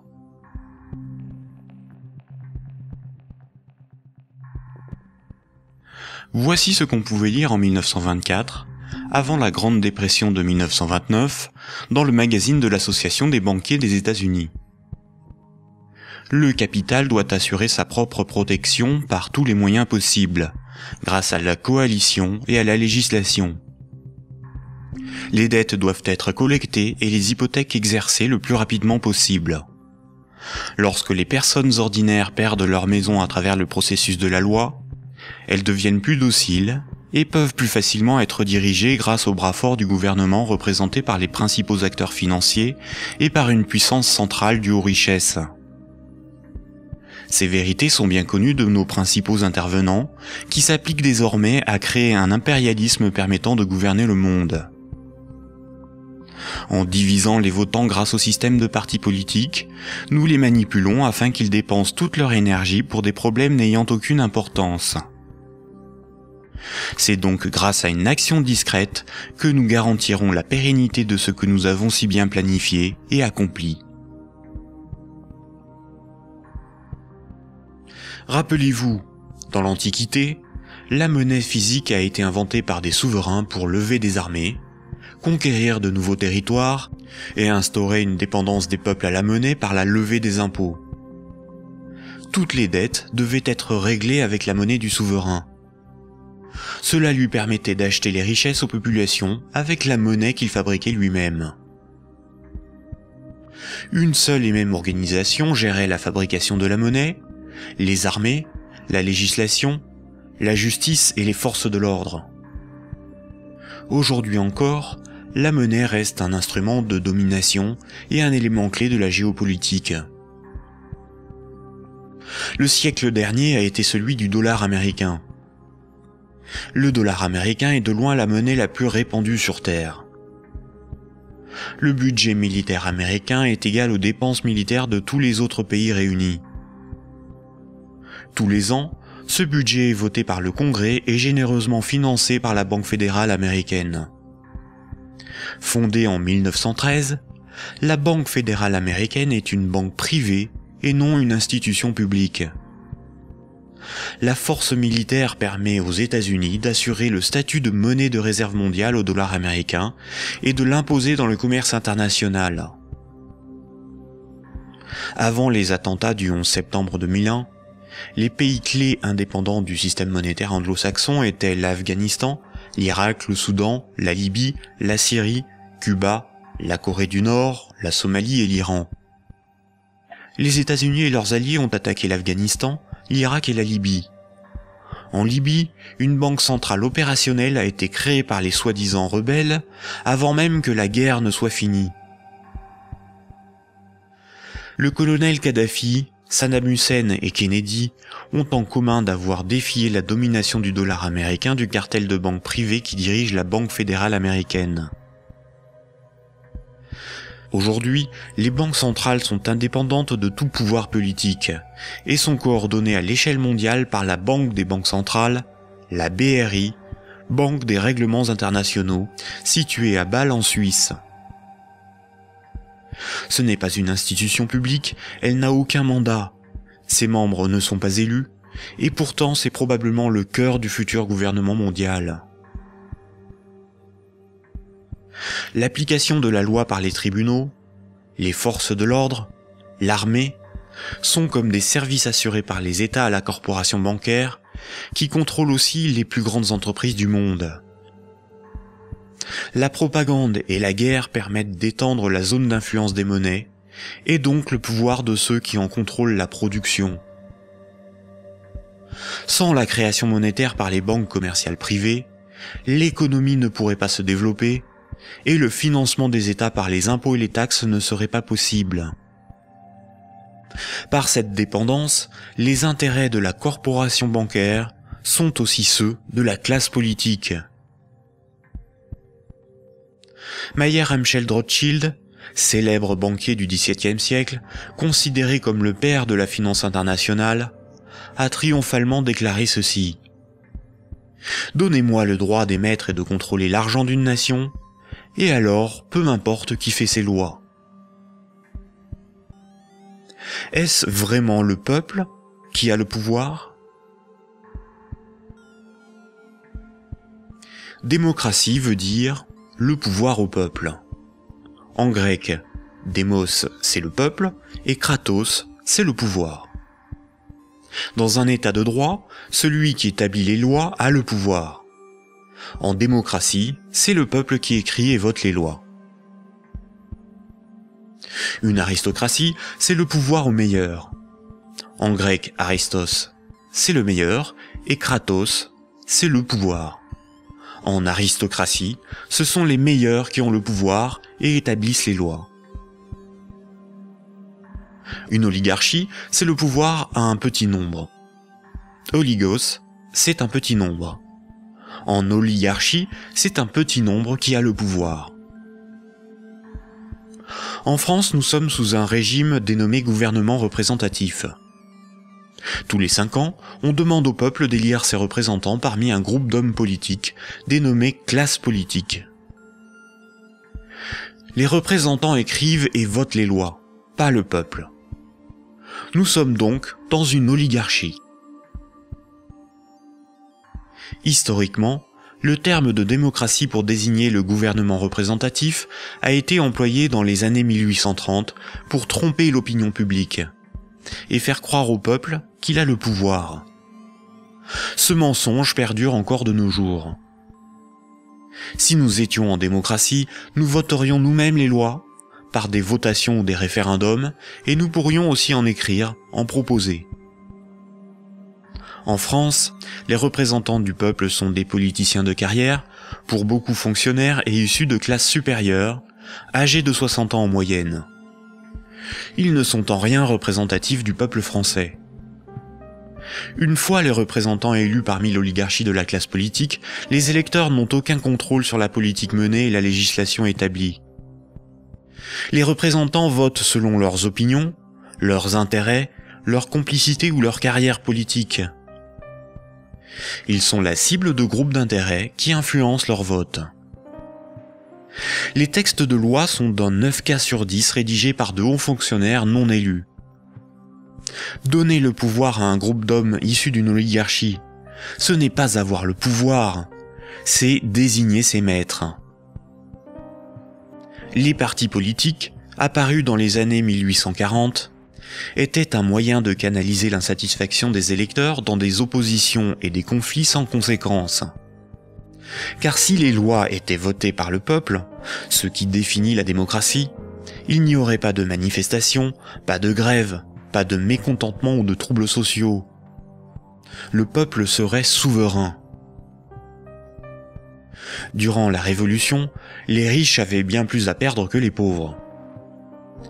Voltaire, figure emblématique des Lumières, disait ceci: « Un pays bien organisé est celui où le petit nombre fait travailler le grand nombre, est nourri par lui, et le gouverne. » Si le pouvoir était donné au peuple, il aurait défendu ses intérêts propres au détriment de la minorité des riches, des notables et des banquiers. Écoutons le philosophe Alain Badiou parler de la démocratie actuelle. Alain Badiou, c'est ce que nous avons trouvé de moins mauvais pour choisir nos dirigeants. Oh, la théorie du moins mauvais, ça, vous savez, la théorie du moins mauvais ne peut pas impressionner le philosophe que je suis. Hein. Elle a beaucoup servi pour justifier le pire, le moins pire par rapport au plus pire, par exemple. C'est Churchill qui a inventé cette histoire, qui a consisté à dire que la démocratie, c'était le pire de tous les régimes, à l'exception de tous les autres. Il avait raison? Eh ben non, il n'avait pas forcément raison. Pourquoi aurait-il eu raison? Parce que sous la démocratie, on peut vivre. Mais il se peut que le meilleur régime politique soit à venir, qu'il dépende d'une invention de l'humanité. Après tout, vous savez, pendant des millénaires, ce à quoi nous assistions, c'était à des théocraties, à des régimes extraordinairement tyranniques et oppressifs. Ils ont duré bien plus longtemps que votre démocratie, bien plus longtemps. Donc cette démocratie, c'est peut-être tout simplement une sorte de petit intervalle dans l'histoire. Surtout que elle ne marche que là où le capitalisme est déchaîné. Hein. Ça, c'est un fait. Hein. Le régime parlementaire démocratique, je le constate, c'est un fait. Il n'existe comme régime installé, consensuel, conséquent, que là où l'économie capitaliste s'est développée. Et quand l'économie capitaliste commence à flancher, ce type de représentation politique se sent aussi un peu malade, n'est-ce pas ?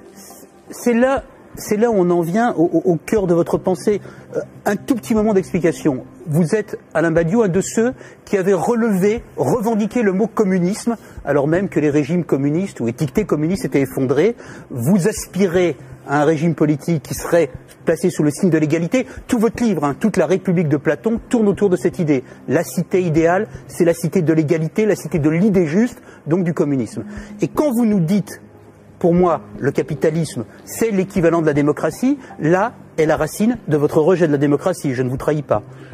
De cette démocratie-là, parce que je n'accepterai pas de dire que je rejette la démocratie. Vous avez parlé tout à l'heure d'une illusion démocratique, mais la démocratie que nous connaissons aujourd'hui, c'est elle qui est l'illusion démocratique. Parce que personne, dans le débat politique français ou étranger, dans les pays démocratiques, ne veut abolir le capitalisme. C'est ça le sujet. C'est pas exactement ça. C'est un petit peu plus précis. C'est parce que les différents gestionnaires possibles de notre société sont des gens qui, de toute façon, admettent pour l'essentiel l'ordre établi. Ça, il faut en convenir. D'ailleurs, s'ils n'admettaient pas les uns et les autres l'ordre établi, ils n'accepteraient pas de se succéder comme ils le font. Il faut bien que tel candidat ne soit pas extraordinairement différent de tel autre pour qu'il puisse alterner le mouvement des affaires restant à peu près le même, après tout. Donc il y a un consensus fondamental qui fonde ce que vous appelez, vous, la démocratie, qui est une démocratie tout à fait normée, tout à fait particulière, et qui repose sur des acceptations fondamentales premières. Voilà. Et donc je soutiens que nous ne vivons pas du tout dans la démocratie. Nous vivons en réalité en oligarchie. Voilà. Nous sommes dominés par une oligarchie financière, politique et médiatique. Tout le monde le sait d'ailleurs. Tout le monde voit parfaitement qu'il faut absolument maintenir ce système pour maintenir le système politique lui-même. Qui gouverne dans la cité juste, dans la cité idéale? Eh bien, qui gouverne normalement dans la cité juste, dans la cité idéale, c'est précisément tout le monde. C'est la démocratie véritable. C'est-à-dire qu'il n'y a pas d'État séparé de l'ensemble des gens. Voilà. C'est ça la cité idéale. La cité idéale, c'est la grande idée communiste de Marx lui-même, qui est un peu oubliée, mais que je voudrais rappeler. C'est le dépérissement de l'État. C'est l'idée que l'existence d'une machine d'État oppressive, séparée, qui doit être perpétuellement validée par des élections, etc., c'est une affaire vieillie, c'est une affaire qu'il faut dépasser absolument, au nom de ce que Marx lui-même appelait un régime d'association. La capacité, pour tout le monde, de s'occuper de ses propres affaires. Ce qui est intéressant, et c'est là où, quand vous parliez de l'idée de Marx et de l'idée de l'association, vous êtes un fervent admirateur de ce qu'on a appelé les révolutions arabes, fervent admirateur également de ce qu'on a appelé le mouvement des indignés. Et ce qui est très intéressant, c'est que votre critique sur les révolutions arabes commence au moment où elle se transforme en processus démocratique électoral avec des élections. Oh ben c'est pas ma critique à moi, c'est d'abord la critique de tous ceux qui ont participé au mouvement dans les pays arabes. Ils ont été légèrement surpris et déconcertés par le résultat des élections. Mais le principe même des élections... Comme moi je l'ai été en mai 68. Eux aussi ils disent élections piège à con maintenant, maintenant qu'ils ont les partis islamistes dits modérés sur le dos. C'est comme si, après une révolution, une tempête révolutionnaire démocratique extraordinaire, on vous présentait un massif parti démocrate chrétien comme le vainqueur des élections. Ben vous seriez un peu étonné tout de même, C'est bien la preuve qu'il y a deux sens du mot démocratie qui ne sont pas du tout homogènes. Sauf que la revendication, Alain Badiou, la revendication du peuple contre les dictateurs, c'était de pouvoir voter. Bon, la revendication du peuple contre les dictateurs, c'était que les dictateurs s'en aillent. Mais ça, c'était leur revendication unanime. Sur la question du vote, il y a eu d'innombrables débats. Comment, quand, dans quelles conditions? Ces débats ont souvent été tranchés par des autorités extérieures au mouvement populaire lui-même. En Égypte, par exemple, ils ont été largement tranchés par l'armée. Autant dire par ce qui restait du régime d'avant. Parce que la révolution a été volée par l'armée. Mais les Tunisiens, par exemple... Le gouvernement représentatif, en ne donnant aucun pouvoir aux pauvres, aux ouvriers et aux paysans, garantit la protection des intérêts des plus puissants et des plus riches.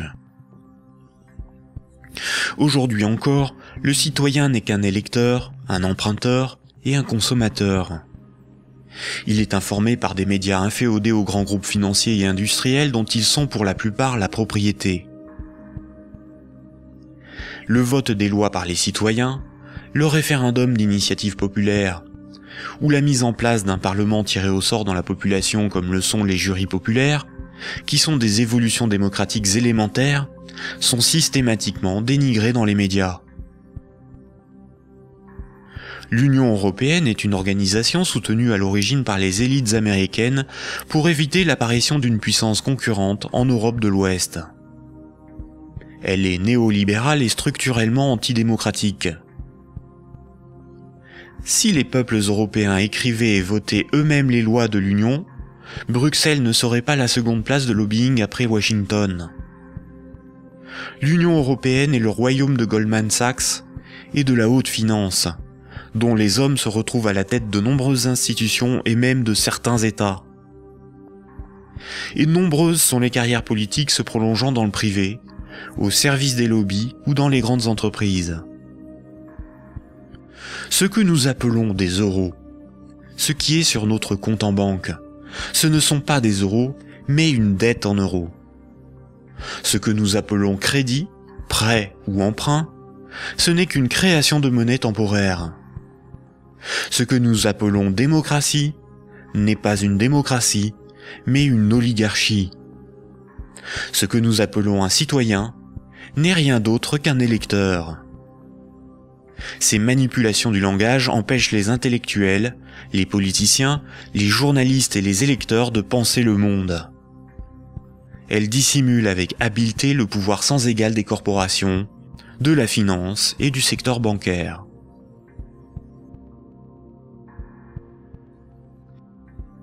Aujourd'hui, la planète n'est plus capable de se régénérer. L'humanité tout entière est en train de se confronter aux limites de la Terre elle-même et manque de ressources naturelles.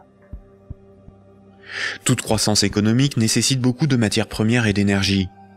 Or, les ressources de la planète sont limitées.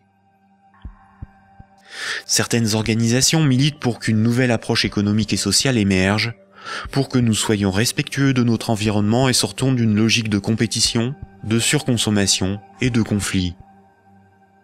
Certains font la promotion de la décroissance. La décroissance permettrait l'équilibre de l'activité humaine et les ressources de la planète. Mais la décroissance sous-entend une réduction permanente de la demande de crédit, donc une contraction de la masse monétaire qui déboucherait rapidement sur une crise économique majeure. En réalité, les nations sont les esclaves de l'impérieuse nécessité d'une dette perpétuelle pour disposer de monnaie, donc d'une croissance soutenue, impliquant une consommation en progression constante. S'il n'y a plus d'anticipation de revenus futurs, il n'y a plus de crédit, donc la monnaie disparaît, l'État ne peut plus fonctionner et l'économie s'arrête.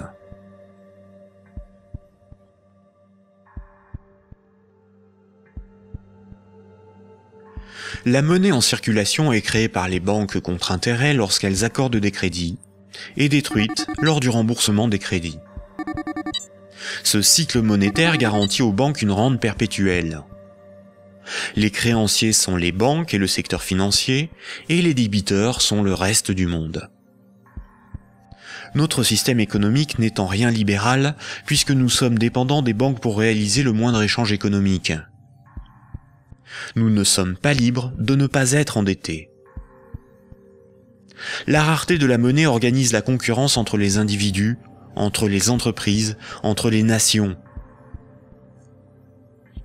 Les banques créent la monnaie en fonction de leurs propres intérêts et non en fonction de l'intérêt général. Les conflits armés sont plus lucratifs que la diplomatie. La concurrence, plus dépensière que la coopération. La spéculation plus rentable que le social. Si les banques pouvaient nous vendre l'air que l'on respire, elles le feraient. Pour certains philosophes des siècles passés, voici l'ordre naturel des choses. Le divin représente l'ordre supérieur. L'ordre moral est guidé par le divin, par le sacré. L'ordre politique est guidé, lui, par la morale. Et la finance, elle, est au service de l'ordre politique. Mais si la monnaie n'est plus le reflet des échanges économiques de ceux qui créent les richesses réelles, mais le moyen par lequel ces richesses réelles sont échangées, l'argent devient le maître du monde. Une inversion des ordres s'opère. Le divin est remplacé par l'argent. N'a de valeur que ce qui a un prix.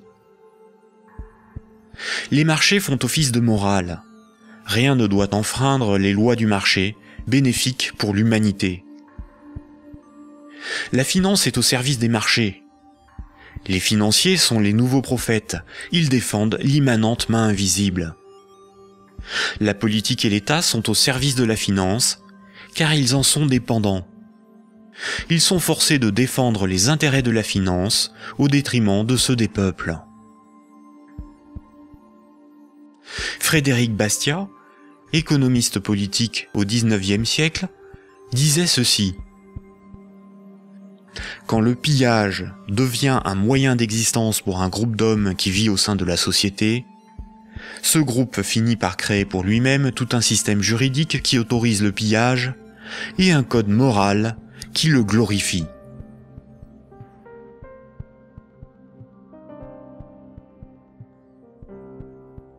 Récapitulons. Voici les points importants qu'il faut retenir. Avant l'invention de la monnaie, les systèmes de comptabilité des dettes permettaient aux hommes d'échanger librement des biens et des services. Il était simplement noté ce qui était donné ou les services rendus, à qui et quand, de sorte à s'assurer que chacun donnait autant qu'il recevait. Les hommes se faisaient confiance, c'est ce qui leur permettait de se faire crédit. C'est environ 700 ans avant Jésus-Christ que la monnaie a été créée comme un outil de domination au service de souverains ou d'États. Le souverain payait ses soldats avec une monnaie qu'il fabriquait lui-même. Les soldats forçaient les paysans à accepter cette monnaie comme paiement. Le souverain s'assurait que personne d'autre ne produisait cette monnaie. Les faux monnayeurs étaient sévèrement punis. Le souverain levait ensuite un impôt dans sa propre monnaie. Les paysans étaient donc obligés de se procurer de la monnaie du souverain pour payer leurs impôts et éviter de finir esclaves, emprisonnés ou pendus. La monnaie permettait donc au souverain de payer son armée, de maintenir l'ordre par la violence et d'extorquer des biens et services à ses sujets. Dès lors, le terme de dette a été progressivement dévoyé. On disait que ceux qui ne payaient pas leurs impôts avaient une dette envers le souverain. C'est faux. Pour qu'un sujet ait une dette envers le souverain, il aurait fallu que le souverain lui ait d'abord donné quelque chose de valeur. Or, le souverain exigeait avec violence et sans contrepartie de la monnaie qu'il était le seul à fabriquer. Le mythe de la monnaie remplaçant le troc masque le fait que celui qui a le pouvoir de créer la monnaie peut s'approprier le travail d'autrui sans contrepartie. De nos jours, les institutions qui créent la monnaie sont les banques commerciales privées dont le but est le profit. Elles créent la monnaie lorsqu'elles accordent des crédits et elles détruisent la monnaie lorsque les emprunteurs remboursent leurs crédits. En fonction de leur bilan, les banques créent aussi de la monnaie à partir de rien pour leurs propres dépenses. Quand, par exemple, on demande du pain à quelqu'un, il est bien normal de le lui rendre plus tard. On a une dette envers cette personne. C'est la morale qui nous dicte ce comportement, à juste titre. Mais quand une banque fait crédit, elle ne prête pas l'argent qu'elle possède. Elle le crée à partir de rien. Quand un emprunteur est endetté vis-à-vis d'une banque, la banque ne lui a rien donné. Elle exige pourtant qu'on lui rende quelque chose qu'elle ne possédait pas avant d'accorder le crédit, majoré d'un intérêt pour le service rendu. C'est parce que la loi protège ce privilège qu'elles peuvent contraindre les emprunteurs à rembourser leur crédit, quitte à saisir leurs biens et à les envoyer en prison. Il s'agit là d'un rapport de force. Les soi-disant dettes issues des crédits bancaires sont un moyen par lequel les banques extorquent une partie de notre travail contre une création de monnaie temporaire.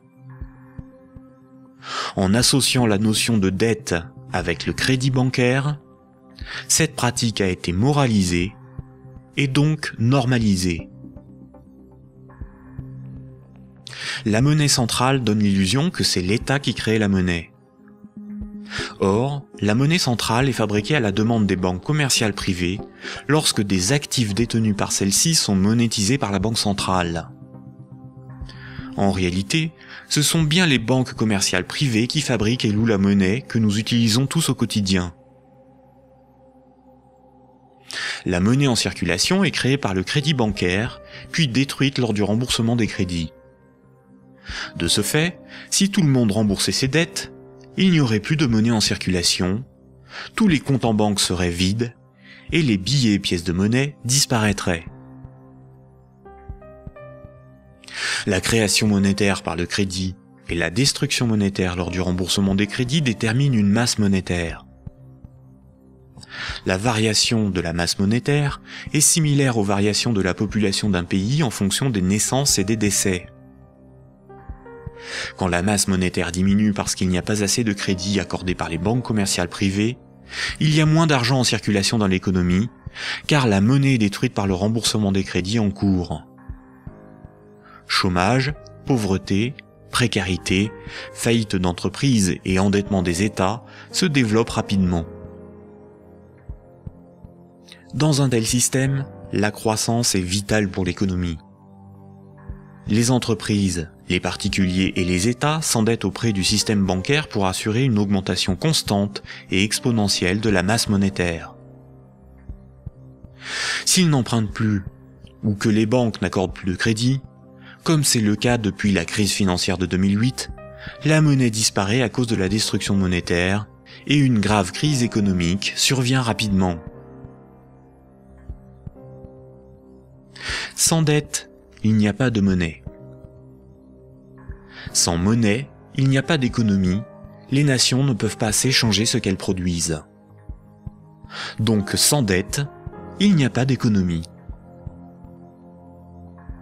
Ce système oblige l'ensemble de la société, des États, des nations, à être perpétuellement endettés et donc à enrichir les banquiers et la finance simplement pour disposer de monnaie pour leurs échanges économiques. C'est par ce principe que le système bancaire a servi le monde économique à son profit, sans contrepartie productive. Chaque crédit sert à acheter une maison, une voiture, une télévision, et induit la consommation d'énergie et de matières premières pour leur fabrication. La nécessité de toujours plus de crédit provoque la destruction de l'environnement, le pillage des ressources de la planète, la surproduction, la concurrence et le consumérisme.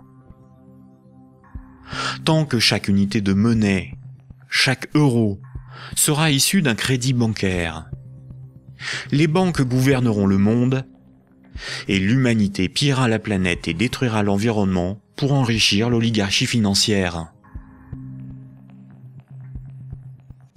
Imaginons ce que serait la monnaie du futur. Imaginons un micro-pays avec deux citoyens. Paul et Jacques se rencontrent. Leurs comptes sont à zéro. Paul a fabriqué une chaise.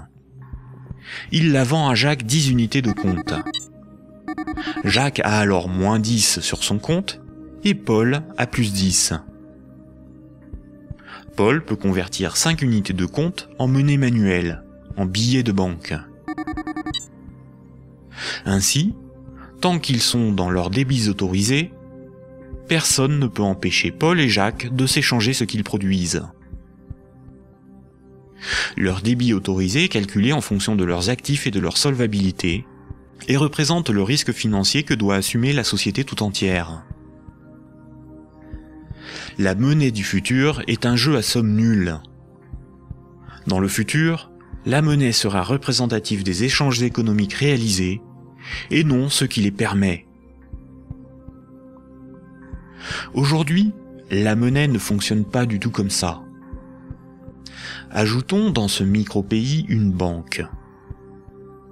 Pour acheter la chaise de Paul, Jacques va emprunter à la banque les 10 € nécessaires pour la payer.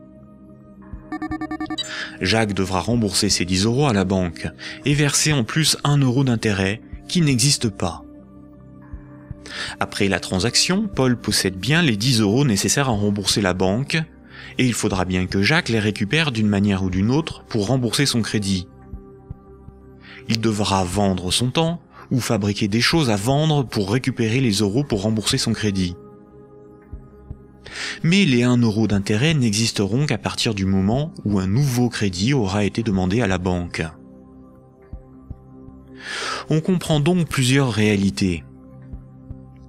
Paul et Jacques sont dépendants de la volonté de la banque d'accorder ou non le crédit pour s'échanger ce qu'ils produisent. Ils sont obligés malgré eux d'enrichir la banque en achetant de la monnaie temporaire qui sera détruite lors du remboursement des crédits. Le remboursement des intérêts oblige Paul et Jacques à perpétuellement emprunter à la banque pour pouvoir la rembourser. Ce système crée artificiellement un manque permanent de moyens de paiement qui débouche sur une concurrence accrue pour capter la monnaie en circulation.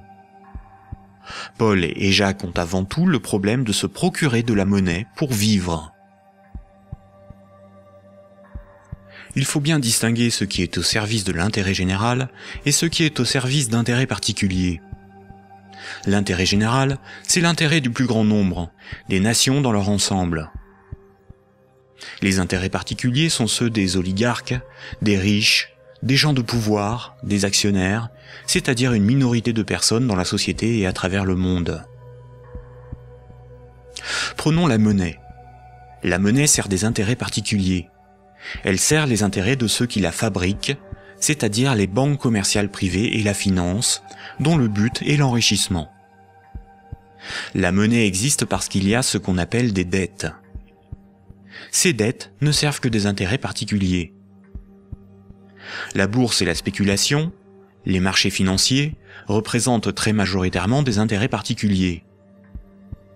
La rémunération de l'épargne et des comptes courants des déposants, de l'homme de la rue, est marginale en comparaison des bénéfices engrangés par l'industrie financière.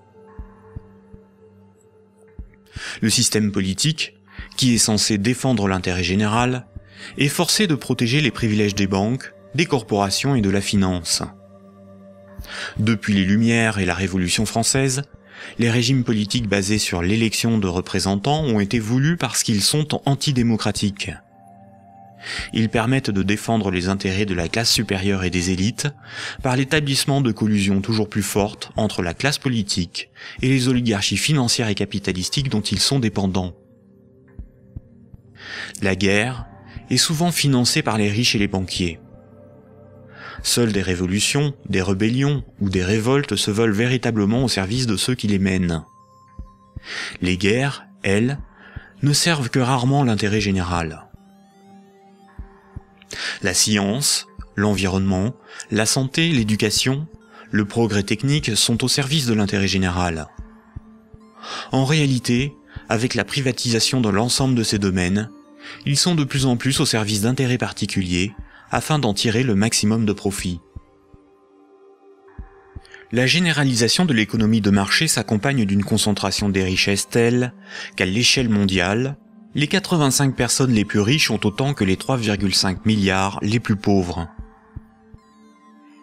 Et ces disparités ne cessent aussi de s'accroître dans les pays développés. La majorité productive s'appauvrit quand une minorité financière et capitalistique s'enrichit. Les riches n'ont jamais été aussi riches. Comment en est-on arrivé à une telle situation ?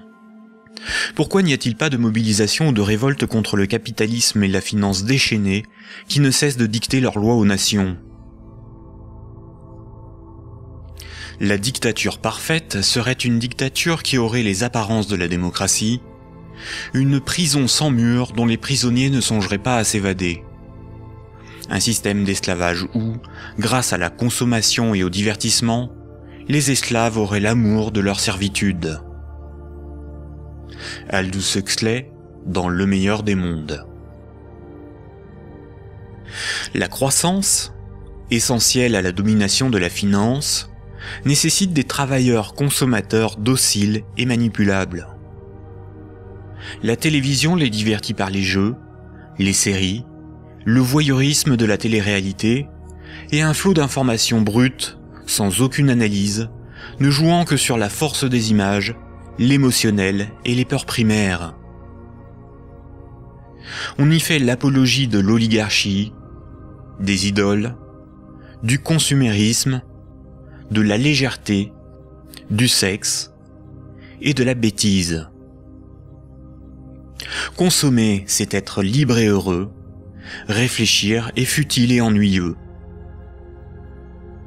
Le vocabulaire est réduit, le sens des mots dévoyé, de sorte qu'il n'est plus possible de penser la réalité. L'éducation est réduite à une forme de conditionnement à la servitude et d'insertion professionnelle. Un individu inculte n'a qu'un horizon de pensée limité, et plus sa pensée est bornée à des préoccupations futiles, moins il peut se révolter. La destruction des États-nations, de la cellule familiale, la négation des identités culturelles, religieuses et sexuelles, sont les moyens de supprimer tous leurs repères aux individus. Ils n'ont alors ni l'environnement social et institutionnel, ni les ressources mentales pour s'opposer à la domination mondiale des multinationales et de l'oligarchie financière, politique et capitalistique. Il faut comprendre que la télévision, la radio et la presse sont des médias unidirectionnels, alors que l'Internet est multidirectionnel. Les médias unidirectionnels sont maîtrisés par un petit nombre de personnes soigneusement sélectionnées par les oligarchies politiques et financières pour délivrer des programmes servant leurs intérêts. L'opinion du citoyen est ainsi formatée, maîtrisée, contrôlée. À l'inverse, sur l'Internet, tous les intellectuels, philosophes et journalistes peuvent s'exprimer, partager leurs analyses, et le citoyen peut librement choisir ses sources d'information, partager ses opinions et en débattre. Pour maîtriser la liberté de l'Internet, l'oligarchie crée une fausse dissidence sous la forme de médias qui semblent subversifs, comme Mediapart, Rue 89, Le Canard enchaîné, le magazine Marianne, ou encore des organisations comme Wikileaks, dont la fonction est de canaliser les citoyens les plus critiques sur des sujets sans importance, d'organiser leur indignation, de monter les uns contre les autres, et de décrédibiliser les analyses réellement subversives. Et quand le prêt-à-penser perd trop de terrain, la liberté d'opinion et d'expression n'existe plus. L'Internet tout entier est diabolisé au nom de la démocratie, de la République, ou encore de la lutte contre un terrorisme fictif ou fabriqué. Les grands médias qualifient de racistes, de terroristes, de fascistes, de xénophobes, d'antisémites, de négationnistes, de conspirationnistes ceux qui analysent les faits, critiquent le système et tentent d'en exposer les fondements. Ces grossiers amalgames visent à empêcher le public d'écouter leurs discours, d'étudier leurs arguments et de débattre de leurs idées. Tout comme ce sont les banques qui décident ce qui doit être financé en fonction de leurs intérêts, dans les médias dominants, c'est l'oligarchie qui décide l'information qui doit être diffusée en fonction là aussi de ses propres intérêts. Le contrôle du vecteur soit de la richesse, c'est-à-dire la monnaie, soit de la connaissance et des idées, c'est-à-dire les médias, soit encore du système législatif, c'est-à-dire le gouvernement représentatif non démocratique, sont les instruments de la domination des oligarchies. Dès lors, il ne faut pas tomber dans la provocation, l'extrémisme ou la violence. La violence et la provocation sont ce que le système attend pour justifier la censure, le contrôle d'Internet et la mise en place d'un État policier. Il ne faut pas non plus dépenser son énergie sur des détails. Il faut au contraire remettre en cause les fondamentaux sur lesquels repose ce système de domination. Tous les mouvements progressistes, sociaux ou alternatifs, quelle que soit leur forme, associations, partis politiques, ONG, et quelle que soit leur cause, devraient faire la promotion de 3 changements décisifs pour le monde de demain. Premier point. Remettre la création monétaire au service de l'intérêt général. Tant que ce sont les banques qui décident ce qui mérite d'être ou de ne pas être financé en fonction de leurs propres intérêts, le pouvoir politique et le libéralisme ne sont qu'illusions. Les banques ne sont pas là pour faire du social ou de l'investissement. Elles sont là pour faire des profits en prenant le moins de risques possible. Deuxième point. La création monétaire par le crédit à intérêt et la destruction monétaire lors du remboursement des crédits forment un système pyramidal obligeant l'humanité à détruire la planète pour le seul profit de la finance. Nous devons mettre en place un système monétaire permettant d'adapter notre niveau de vie aux ressources de la planète et garantir ainsi un environnement viable aux générations futures.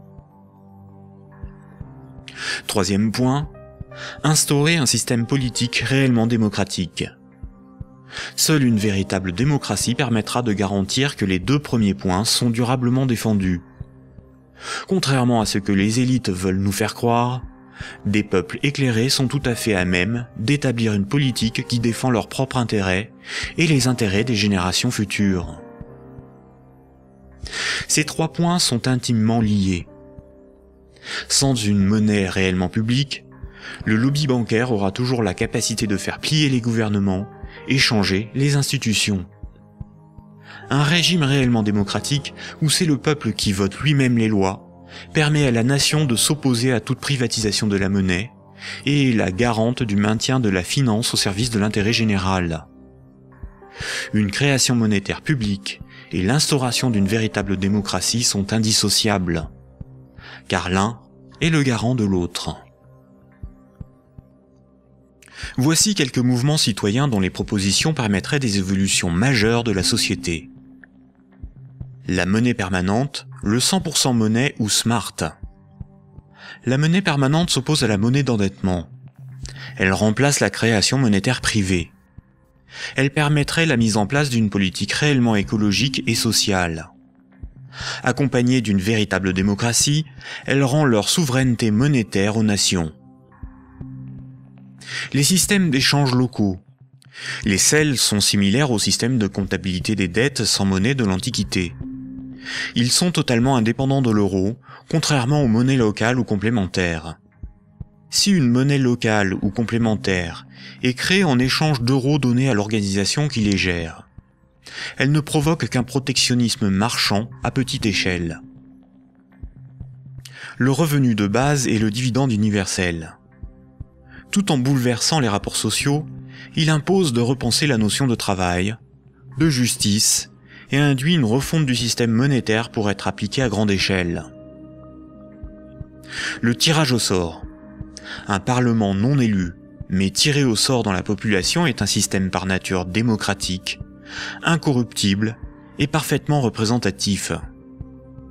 Il s'inspire de la démocratie athénienne et des jurys populaires, évite les dérives électoralistes et institue l'impuissance des lobbies. La démocratie directe. Il s'agit de faire voter les lois par référendum. La Suisse, par exemple, par ses votations et son référendum d'initiative populaire contraignant, est très proche d'une démocratie directe.